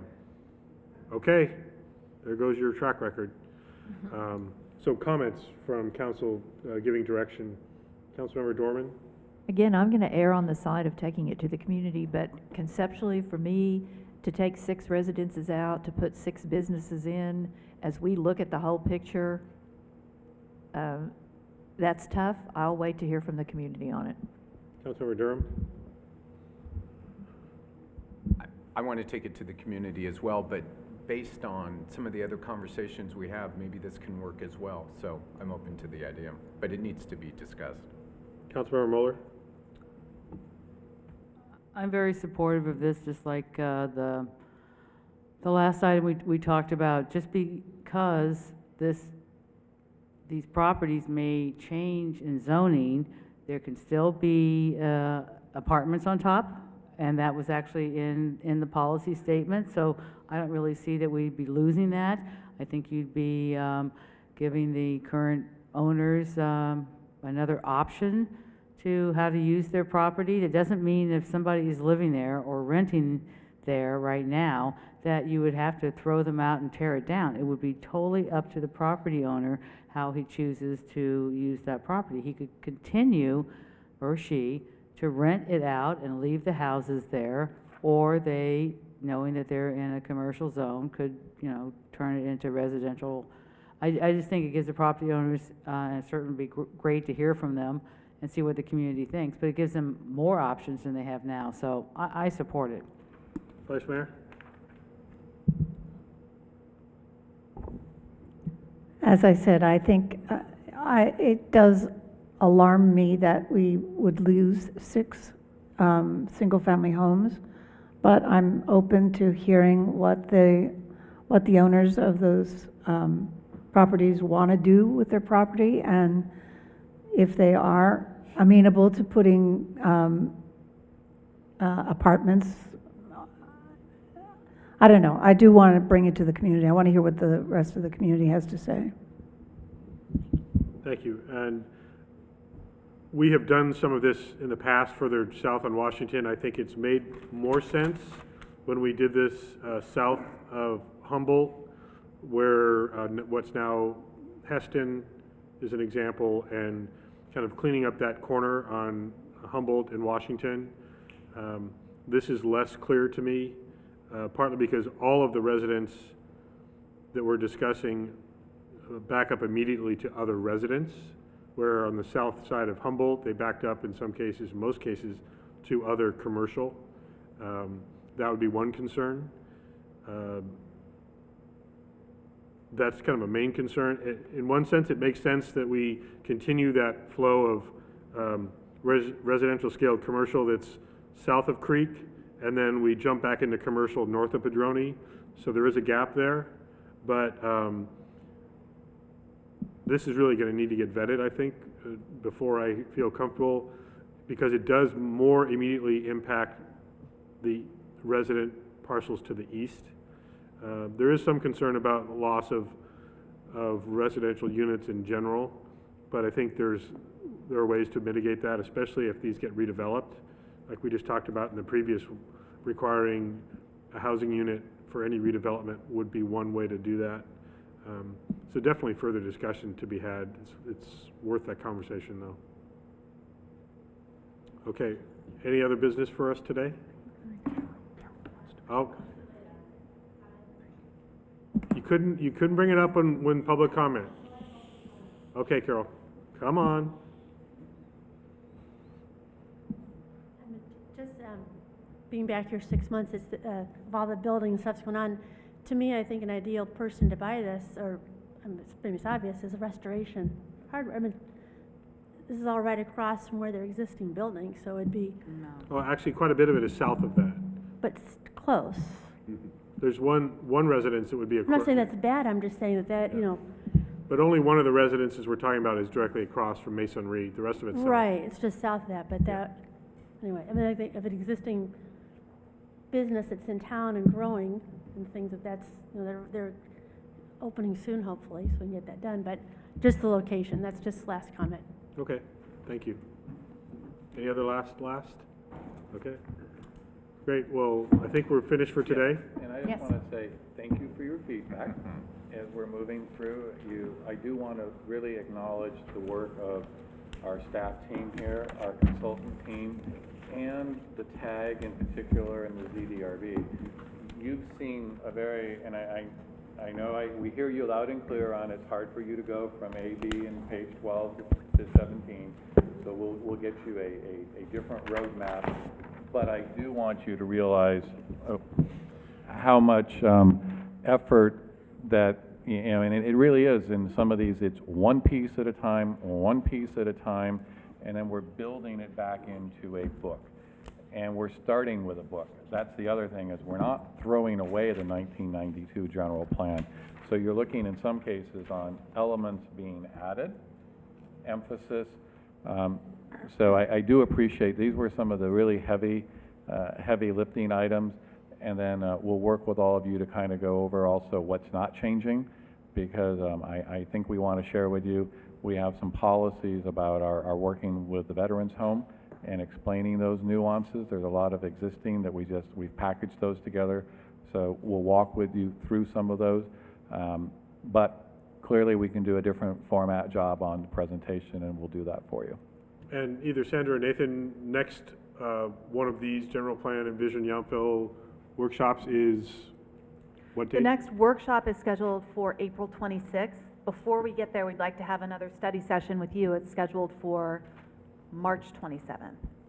Same time, same location? Mm-hmm. Okay. And that'll obviously be posted prior Yes. to that, and reminders put out. Okay. Thinking we Was there might need anything a else? third.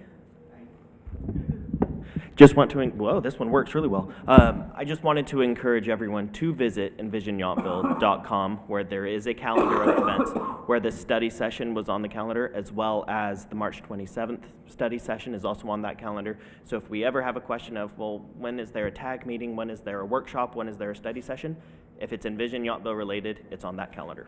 And we'll be posting this video on that webpage as well. Website shortly. Okay. Thank you for the presentation today and the conversation and bringing all these concepts for us to consider. We'll do a little bit more of it, so thank you. I'll entertain a motion to adjourn to our next regular meeting, which is Tuesday, March 6th at 6 p.m. Somebody? I make a motion. Thank you. Second. All in favor? Aye. All right.